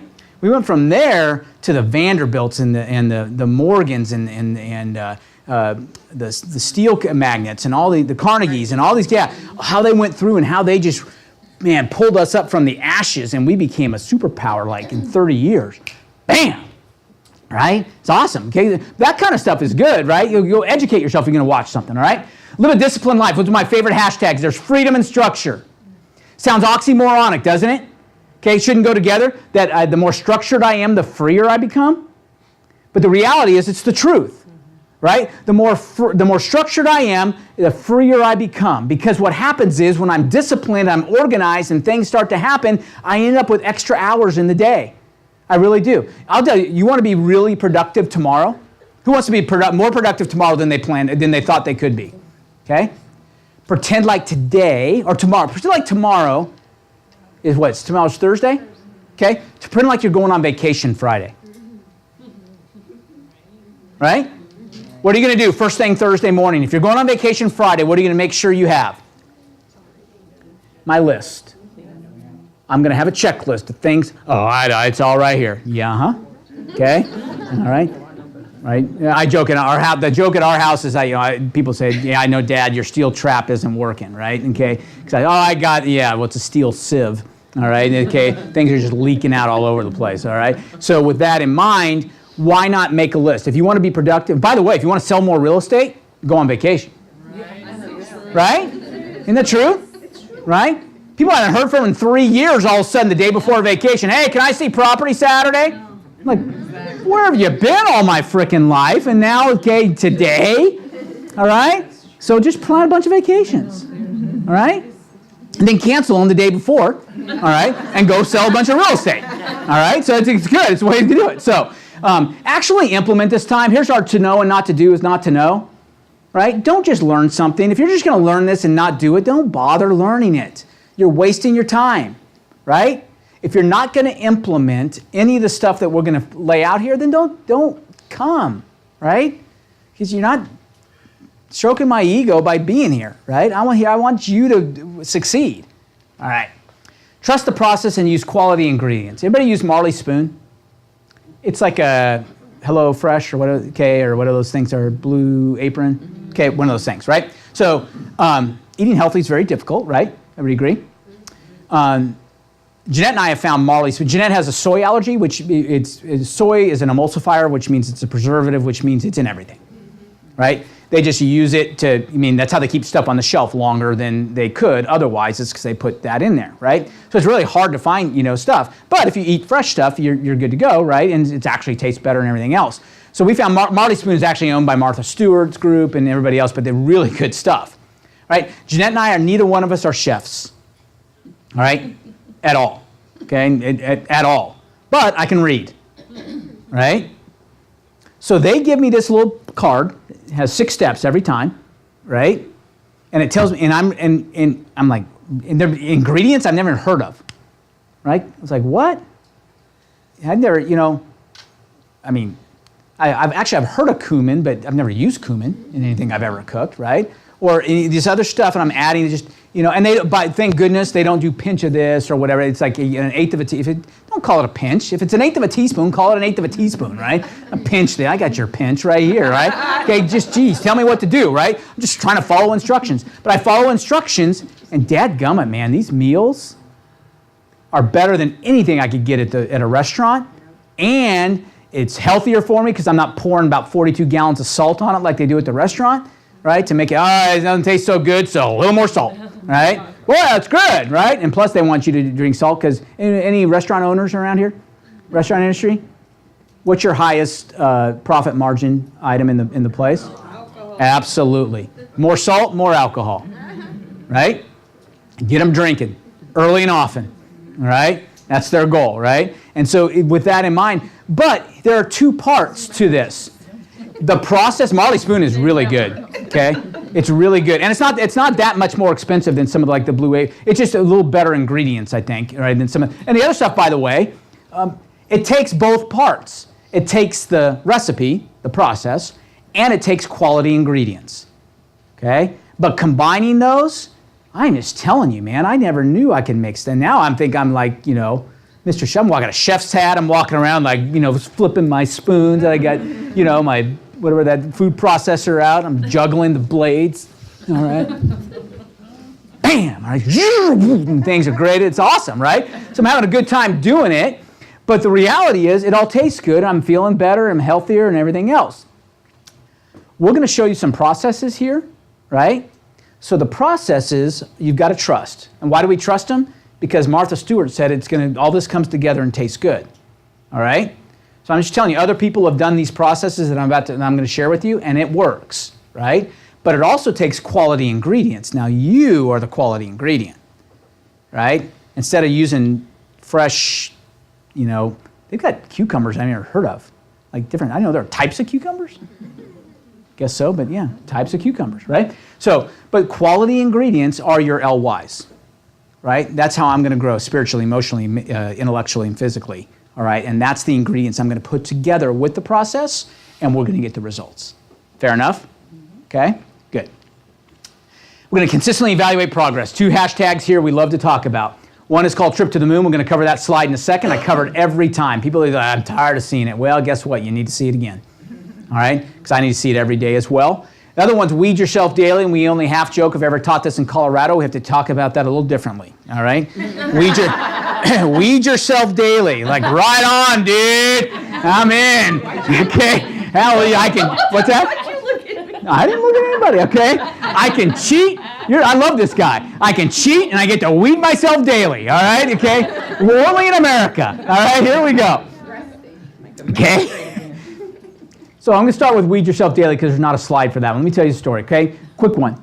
So I'm in my house. My last home is in Brentwood, right before we moved to Nashville. So Brentwood, suburb of Nashville. So I'm in Brentwood, and we were up on a hill, and I had 2 neighbors across the street. Neighbor Bill. Bill's a greatest generation, World War II vet, retired from the same company, 52 years or whatever. Just great guy. And his wife Nancy, solid, have every tool you'd ever want to borrow. Just the best neighbors, right? Okay, just a great guy. Honest as the day is long, everything else. So I was on the phone, probably answering somebody's problem before we went to a lawsuit, right? So, and I happened to be out looking outside my office, and he was down the hill from me, and I saw Bill walk up, and he was going to check his mail, right? So he walks up his hill to get to the end of his driveway, checks his mail. He looks down, and we all have those like kind of quarter circle flower beds around, our mailboxes and where our entrance in from our street to the driveway. Bill looks down. I see him. He looks around a little bit. He reaches down, and I see him pick, all right? And he comes out, all right, puts a couple weeds in his pocket, goes to the other side of the driveway, looks around, didn't see any, and walks back to his house. Bill weeded his flower bed, right? Took him 4 seconds, right, to weed his flower bed. Not that house in between. There's a house in between Bill and Robert. Robert takes a different philosophy. About once a year, all right, I'll hear a bunch of shreka, mecca, freka, laka, chaka, raka coming from, all this. I'm like covering Samuel's ears, like, yeah. Okay, and so I look out, and sure enough, Robert's got heavy equipment out, right? He's got weeds that have, that are like oak, size diameter, right? And he's trying to get these things out because he ignores his flower bed for a year and do you understand that you're going to put in the work? You're going to put in the hours one way or another, right? Here's what we mean by weed yourself daily. Bill weeds himself daily, right? Robert waits a year. Here's what happens. Real estate agents, here's what I know. You guys are great goal setters. Okay, you can't fool me because I've been in the business 25 years. I don't think anybody's got any more years on me than that. Okay? Where are you? First time was 88. Okay. All right. Okay. All right. So she does have me. All right. Okay. So I've been in business a long time, more than most of you. All right. And here's what I know. Realtors, January 1, you got your planner out. You got 4 different color highlighters. You've got 3 different red, all these different color pens. Here's what I'm going to do. All right. And your goal setting time, and you just go to work, and you got your little green visor on because you got your calculator out. Here's how much money I'm going to make, and you got it all mapped out, right? That's great. You should do that, by the way. All right, I love it. Problem is, the next time you crack that open is December 28th, right? And you go back and you open it on December 28th. You find out I was supposed to sell 30 homes this year, and you look at it, you sold 4. You get your green visor on again, you're like, eh. So I need more than a green visor now. I said, because I've got 3 days to sell 26. All right? Houston, right? Okay, all right? We wait too long to measure our progress, so the longer we wait to measure our progress, the bigger the adjustments we have to make to get back on track.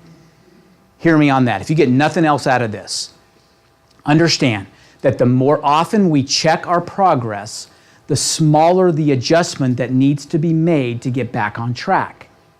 It makes complete sense, doesn't it? Right? The more often I weed my flower bed, the less effort it really takes to weed the flower bed. It's a small adjustment to pick with my forefinger and my thumb compared to going to Home Depot and renting heavy equipment. All right, to get my weeds out. We're going to show you how to weed yourself daily, ideally, and we're going to do our trip to the moon at least once weekly. We call it the Sunday night ritual, where we're going to just do a quick check. It takes 20 minutes. We're going to check 10 minutes on what we did last week, and then we're going to plan our next week based upon the results of our check, right? Hey, look, I was supposed to sit 2 open houses and send out 10 note cards to people and actually pick up the phone and talk to 15 people that know me. We're not talking bold. We're not calling chiropractors today. All right? Okay? Talking people, right, that actually know you. All right? Okay? So I got, 2, 10, and 15, right? Then I look and I do my check and I say, hey, look, I did 1 open house. I did 8 note cards. All right? But I did call my 15. All right? So next week, I was supposed to do 2 open houses, so I'm behind 1. So this week I'm going to do 3 open houses, and I'm back on track, right? 3. By the way, how can you do 3 open houses? 2 on Saturday, 1 on Sunday. 2 on Saturday, 1 on Sunday. Anybody else got a recommendation? Friday. How much? Friday night. What? Friday night. Friday? Isn't there something in chapter 475 of the Florida statutes that says you're not allowed to do an open house other than 1 to 4 on Saturday and Sunday? Okay. Tuesday afternoon, people are driving home from work. Yes, ma'am. Anytime during snowbirds. People are going to call me, hey, Bob, do you think I should do an open? Yep. Yep. My answer is compared to what? Law and Order? Yep. Right? Oh, Bob, future home, you guys don't have any floor time. Yeah, we do. Millions of open houses available to you. That's your floor time. Right? Would you rather be sitting at an open house where somebody who's going to come in and respond to a real estate open house, or be at a Coldwell Banker office that happens to be next to a Publix and someone's getting their deli sandwich made and they just wander on by? Oh, I might buy in the next half a century. All right? Okay? Right? Can you sit down for 45 minutes with me? It's like, no. All right? Okay? So, all right? So what do you want? All right? So we're going to weed ourselves daily. We're going to do 12 note cards, right? Because we're supposed to do 10. Supposed to average 10. We only did 8, so we got to make up 2. So we don't just do 2 next week. We do 2 plus the 10. But there's small adjustments, and we're back on track. Now, the way we look at this is called a trip to the moon. Love this slide. Okay? I saw it years ago, and I've used it a lot. Okay? It's one of those things that I've created. All right? Because I've seen it so many times, it's now mine. All right? I created it. This whole idea is all me. All right? Okay. All right, so here's the perception. Trip to the moon. We look at a trip to the moon, they shoot a rocket and lands on the moon, real nice smooth parabola, right? That's how we look at it. Well, the reality is this. If this box was like a 5-second portion of that trip, and we magnified that out about 1 million times, that's what that trip looks like in 5 seconds. Right?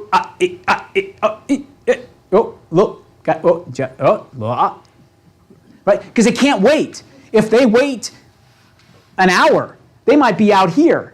And you know what? If you understand the physics behind all this stuff, they may not have enough fuel to complete the mission to make the correction that they need. By the way, they're not burning fuel on this trip.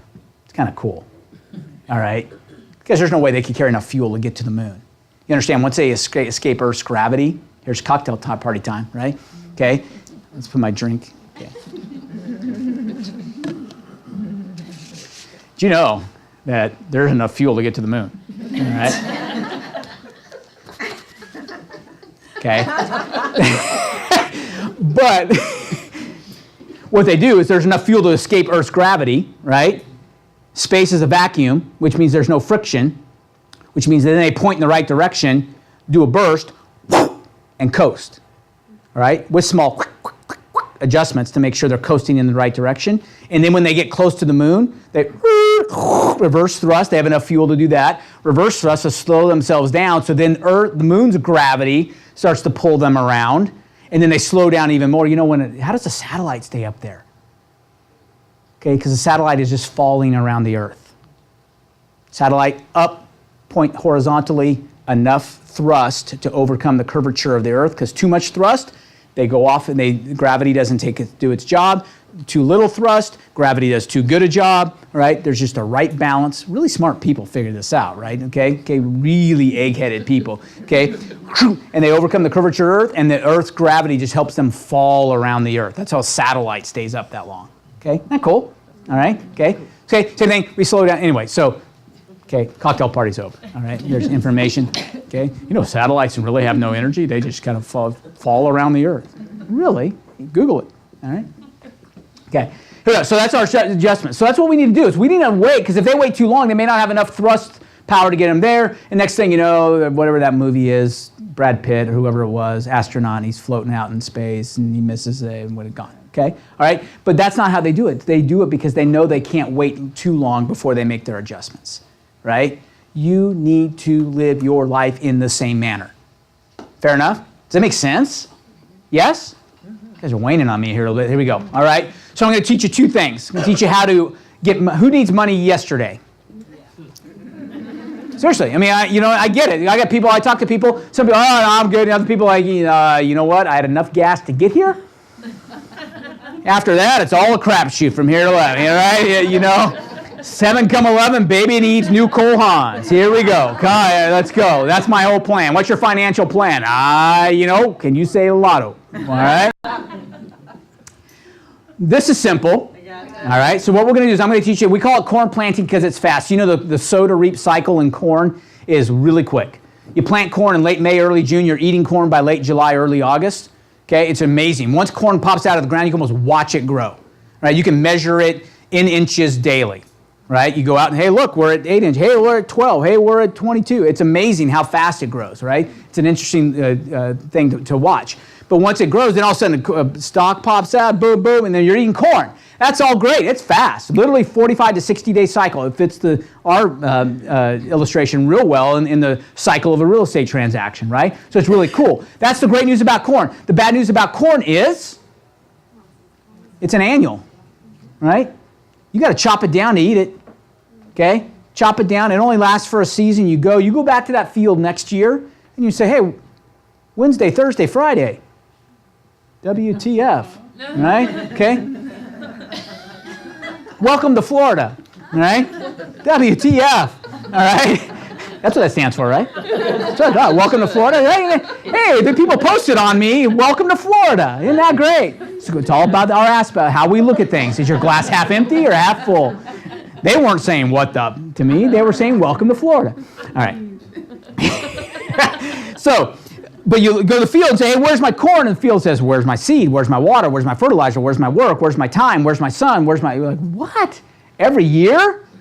It says every year, right? And that's why a lot of us can build our real estate businesses, right?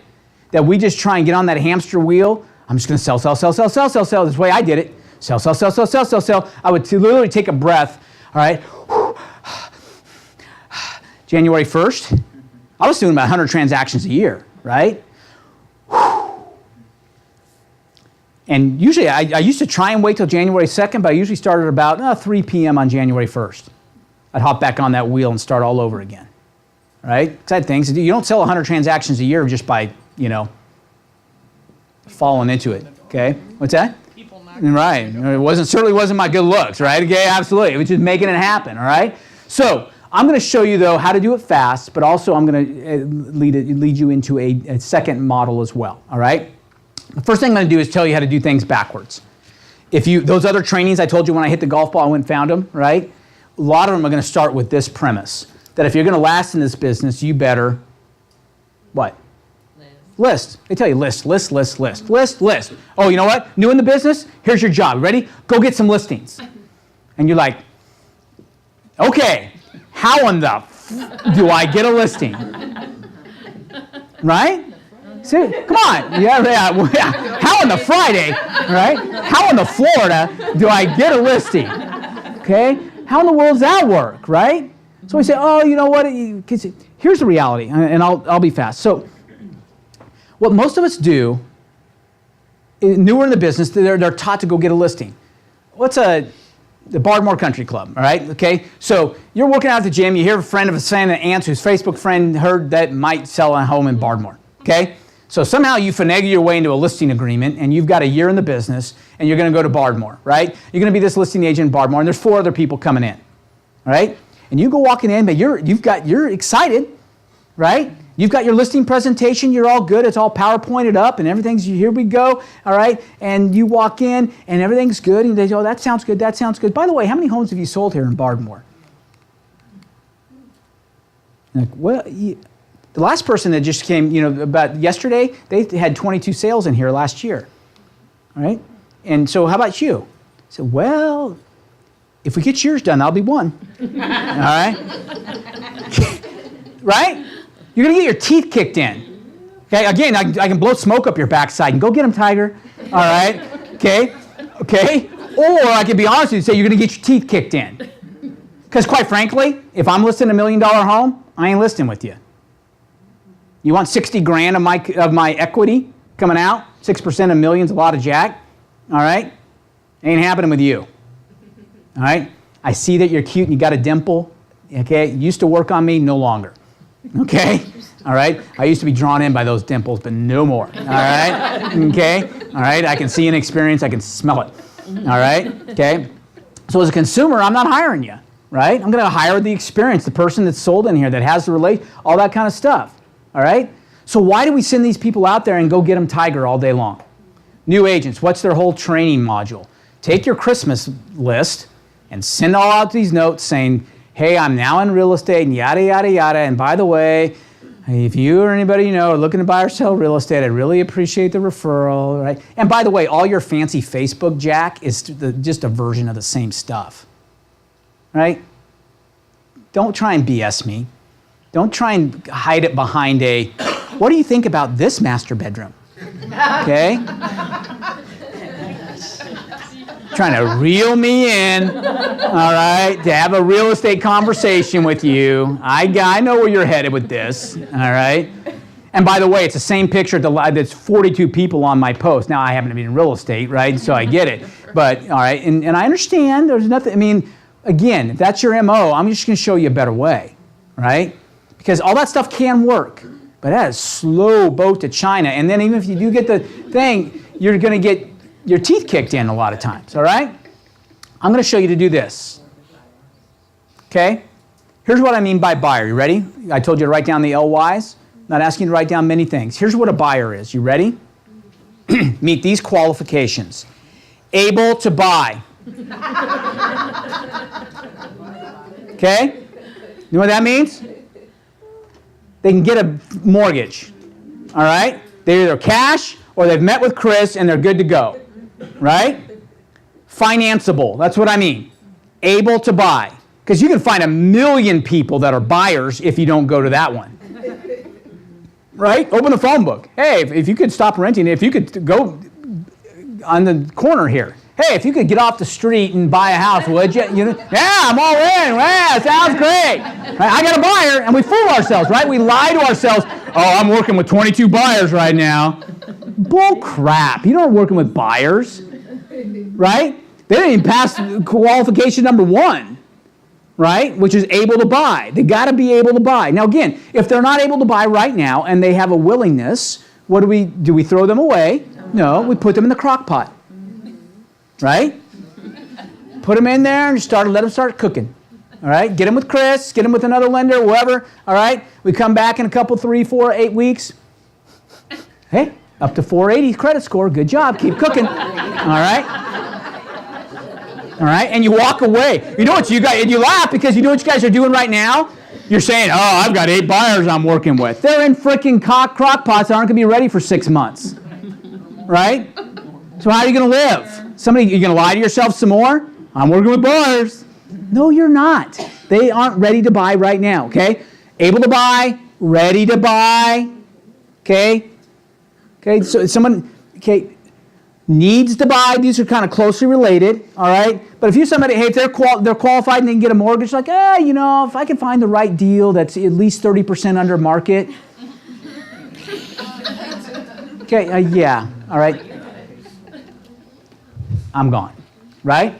Forget that mess, right? Not going to deal with that, all right? It's just not going to happen, okay? Sorry, all right? I'm not going to, again, great, call me when you're ready, all right? But it ain't happening. The other person, oh, you know, if I can find something, probably the next decade or so, I'll buy. Okay, you're going to leave, again, put them on your drip campaign. Oh, by the way, I forgot to do this. Ready? Everybody raise your right hand. I fully admit that my success in real estate has absolutely nothing to do with which CRM I choose. Everybody understand that? Quit spending all your waking hours, all right, trying to figure out which CRM is best. You know what a CRM is? It's an Excel spreadsheet. Okay, you know what an Excel spreadsheet is? A spiral notebook with vertical lines drawn on it. Okay? I sold 100 homes a year starting from, I got in the business 1995, starting in 1997, 98. I started selling 100 homes a year. And you know what my CRM was? A spiral notebook, all right, with vertical lines drawn down it. Okay? So don't give me your mess. Oh, I need the latest, greatest technology, whatever. Okay? How about go meet people and serve their needs and let them tell other people about you? End of story. Technology that, right? I'm just telling you, it's as simple as that. You guys are overcomplicating this business. Oh, if my company only offered Boomtown, all right? If I could get to, what's the one we get? Op City, all right? Okay, great. If the Opcity throws you a lead and you pay them at closing, I'm good. Any of these lead generation things I want you to pay on the front side, run. Right? If they trust their leads enough, they'll be willing to allow you to get paid at closing. And if that's adding to, if that 65% business, because you got to pay them a 35% referral fee, if that 65% business adds to the 100% business that you're generating on your own, that's where you want to be. It needs to be icing on the cake, not the cake. All right? Got it? Fair enough. All right, we're going to work with buyers. Why? Oh, did I finish? Okay, so we said able to buy, willing to buy, needs to buy, right? And last is, big one, loyal to you. Right? Oh, yeah, send me a list. I got 4 other lists coming in right now. Yeah, okay, no, right? Oh, yeah, that sounds good. I'll add you, I'll think about using you. No, you're using me, you're not using me. I'm not wasting my time even setting up a frickin' search for you until we have, and by the way, loyal to you does not mean they have an exclusive buyer. You can get an exclusive buyer agency agreement signed. I recommend it, go for it, all right? But the next time somebody takes somebody to civil court, all right, to sue them to enforce an exclusive buyer agency agreement will probably be the first. All right? Different, I mean, if I'm representing a $14 billion deal on a commercial client, I probably want that done. All right? Okay? And I'll probably take them to civil court if I think I'm owed. All right? But, that being said, I'm not so sure that we're going to really enforce that. And so loyal to you is a eyeball-to-eyeball agreement. I'm locked in. You know what? I'm going to work with you. I'm going to work my tail off, but I need a commitment to you. And I was honest with these buyers. I was working. By the way, my 100 transactions, usually 85% of them were buyer controlled. Okay? I was by yourself. I had a transaction coordinator. Many of you know my transaction coordinator. Her name's Maureen, right? Who is basically runs our office outside of Jim. Jim recruits. Maureen keeps us out of trouble. All right? Compliant, right? And so that's just kind of what we do. So I had a closing coordinator, but I was just meeting people. Say, hey, look, if you want to use me, great. If not, okay, I get it too, right? And I was meeting people at these traffic generating events, open houses, bank-owned open houses for me. Why? They brought more traffic, okay? I was a math teacher. I taught classes called probability and statistics. And what I learned is that when I put bank-owned on a home, all right, and it truly was bank-owned. I just put let's just make it bank-owned, all right? Okay? Sellers might get a little upset with that. Like, you're ruining my reputation in the neighborhood, okay? Yeah, but it's bringing me buyers, all right? That's okay. Okay. Seriously, right? Bank-owned open houses, you got people, I can steal a home. I saw an infomercial last night, buy a house for $1, right? I listened to Tyler's podcast, and we can, right? Okay, and here we go, right? And everything else is good to go. You're going to get investors. You're going to get people that can't roll up on 10 speeds, that couldn't get a mortgage if their life depended on it. You're going to get all walks of life, but the key is you're going to get traffic. And my probability and statistics background tells me that when I meet 36 to 40 people in a day as opposed to 2, I got a better chance of meeting somebody that's going to meet those 4 criteria as a buyer. And that's what I did. I discovered bank-owned. They were HUD foreclosures at the time. Long story how I discovered it. Watch the video later. We can tell you about it sometime. But we're going to show you how, if you want. Now, you don't have to do bank-owned, right? Ooh, those are icky. I know, yeah, they are. All right? Trust me. People walk up. Why are you sitting on the porch? You go take a whiff. All right? You tell me why. By the way, put your socks outside your pant legs. Wait, fleas, all right? Have at it, all right? Go for it, right? Like, ooh, you know what? They'd come out and like, oh man, I know, that smells like dog. I said, no kidding, you want to go find a house that doesn't smell like dog? That's my whole sales pitch. What'd you do? What's your sales pitch? How about some fresh smelling homes? Okay, seriously, what'd you say? What's up? How's it going? Good to see you. All right? And at the end, here's what I did. I learned quickly, all right, because I had 10 weeks to sell real estate. I really did. I was teaching. I had a 10-week summer long time, and I had to sell real estate. If not, I was going back to teach geometry, right? So I had to make a go of it or not make a go of it. My broker was of no help. Not his fault. He just didn't know. So I went and found bank-owned open houses. By the end of those 10 weeks, because of what I started doing, I had 4 sales closed and another 4 under contract.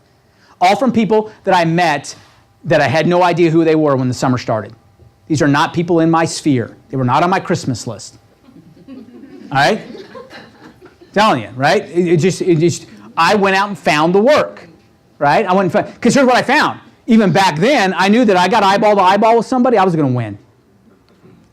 Okay? And at the end of the day, people, what I'm going to do is I'm going to teach you how to do these. And you're going to start getting more traffic at your open houses, so those of you who are willing to do it. And then your next question is, hey, I'm getting the traffic, but I can't get anybody to call me back. I said, you know why? Because they should be calling you. Because you've got 38 seconds. When I get eyeball to eyeball with somebody, you got 38 seconds to convince them that they need to use you to sell, to buy their next home. All right? If they get in their car and you haven't set up a time that you're going to, hey, look, I'm going to call, or you're going to call, or we're going to meet at the, we're going to do something. If you haven't set up that time, it's not happening. Quit fooling yourself. Oh, I've got this, look at this registration sheet. Big flipping deal. How many are calling you back? None. Okay, exactly. Right? So I would have conversations like this. First name again? Michelle. Hey, Michelle, it's great. I'm glad you walked in the open house. Let me tell you, I'm kind of busy. Got more people coming in. Let me tell you about what I got. This is a bank foreclosure open house. Here's how they work, blah, blah, blah, blah, blah. I said, here's what I do. I don't know if buying home is like the best thing in the world because the seller pays me to work for you. Okay, there's no other place out there. Nowhere is the plaintiff's going to pay for my defendant attorney, right? Okay, this is kind of what we got going on here, that as a buyer, you got the best of both worlds because you get me, and I'm really good. All right, I sell a lot of homes. I know how to overcome financing issues and all this kind of stuff. But it's got to be your choice. If you're ready to go, I'm willing to work with you. Matter of fact, once I have a chance to talk to people and share with them how I do and what I do and what I'm willing to do for them to help them buy a home, if they choose and they're going to buy a home and they choose somebody else, I'm like literally shocked.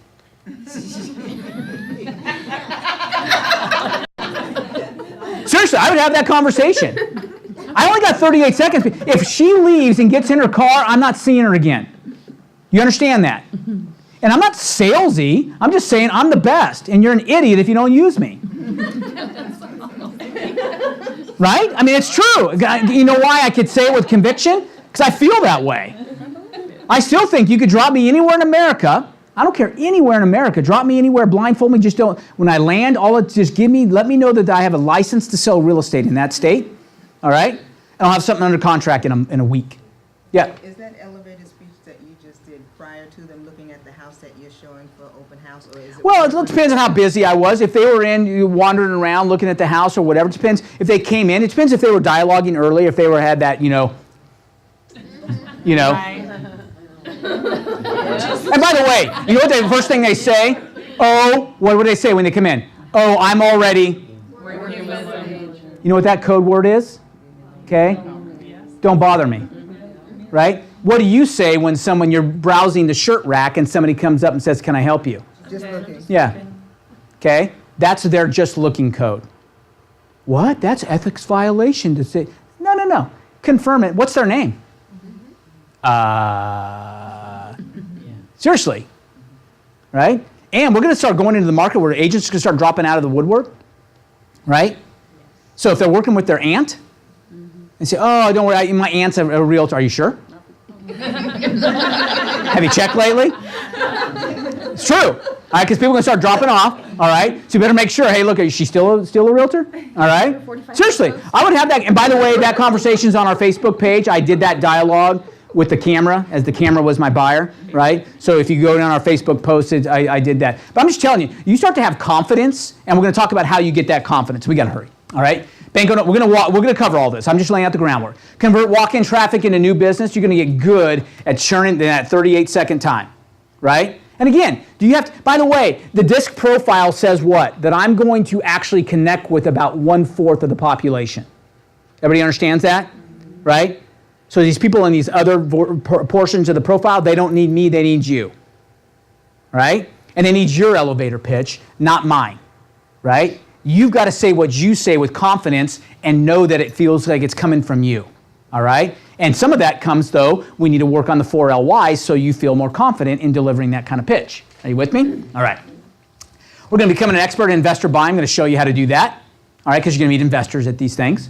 We're going to work first-time home buyers with vigor. We're going to show you that, all right, because in certain price points and age ranges, it's critical, right, to do. By the way, first-time home buyers, we love them because they're the most loyal, right? And they are social media geniuses, right?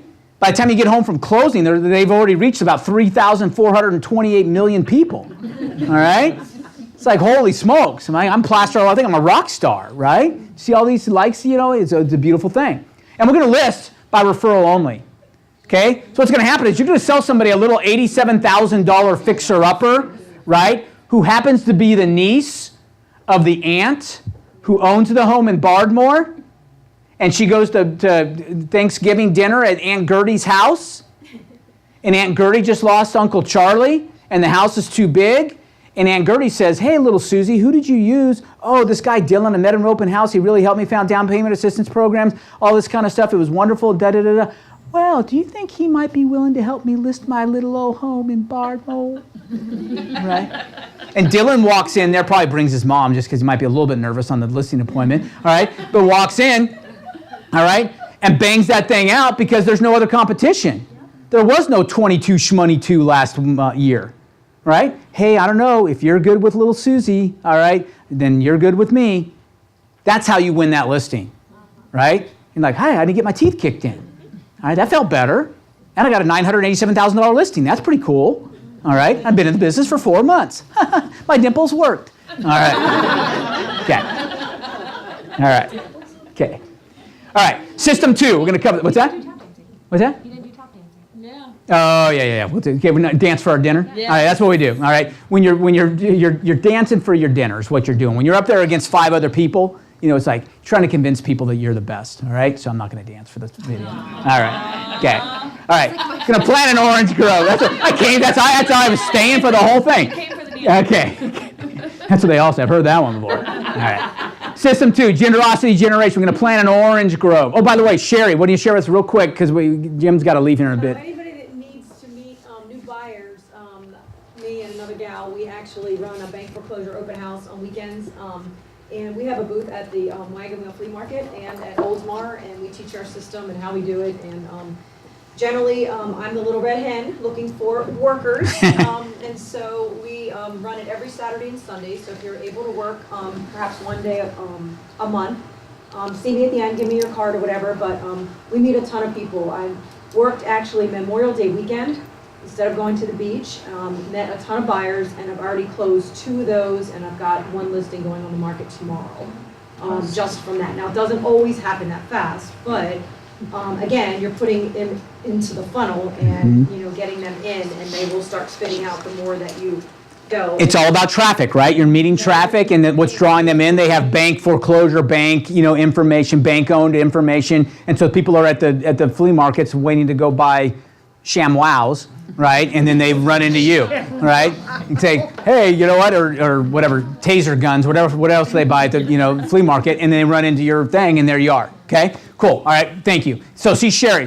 Now, of course, she's paying for the booth, so there's a referral fee. Just so you know, you got to make sure you understand her system and everything that's going on. This is simple. I got it. So instead of just doing the corn planting, though, I'm going to teach you to plant some orange groves as well. I want one more for you than what I had, right? So orange groves is longevity. Right? Orange trees are perennials. They are not annuals. However, they take longer before they bear fruit. So if you need more produce right away, we're going to plant corn, right? But simultaneously, we're going to plant some orange trees so that eventually we have something that's going to be more perennial in nature, right? That's going to eventually pick an orange and don't cut down the tree. Tree still stays. Next year, I could come back and there might be an orange there.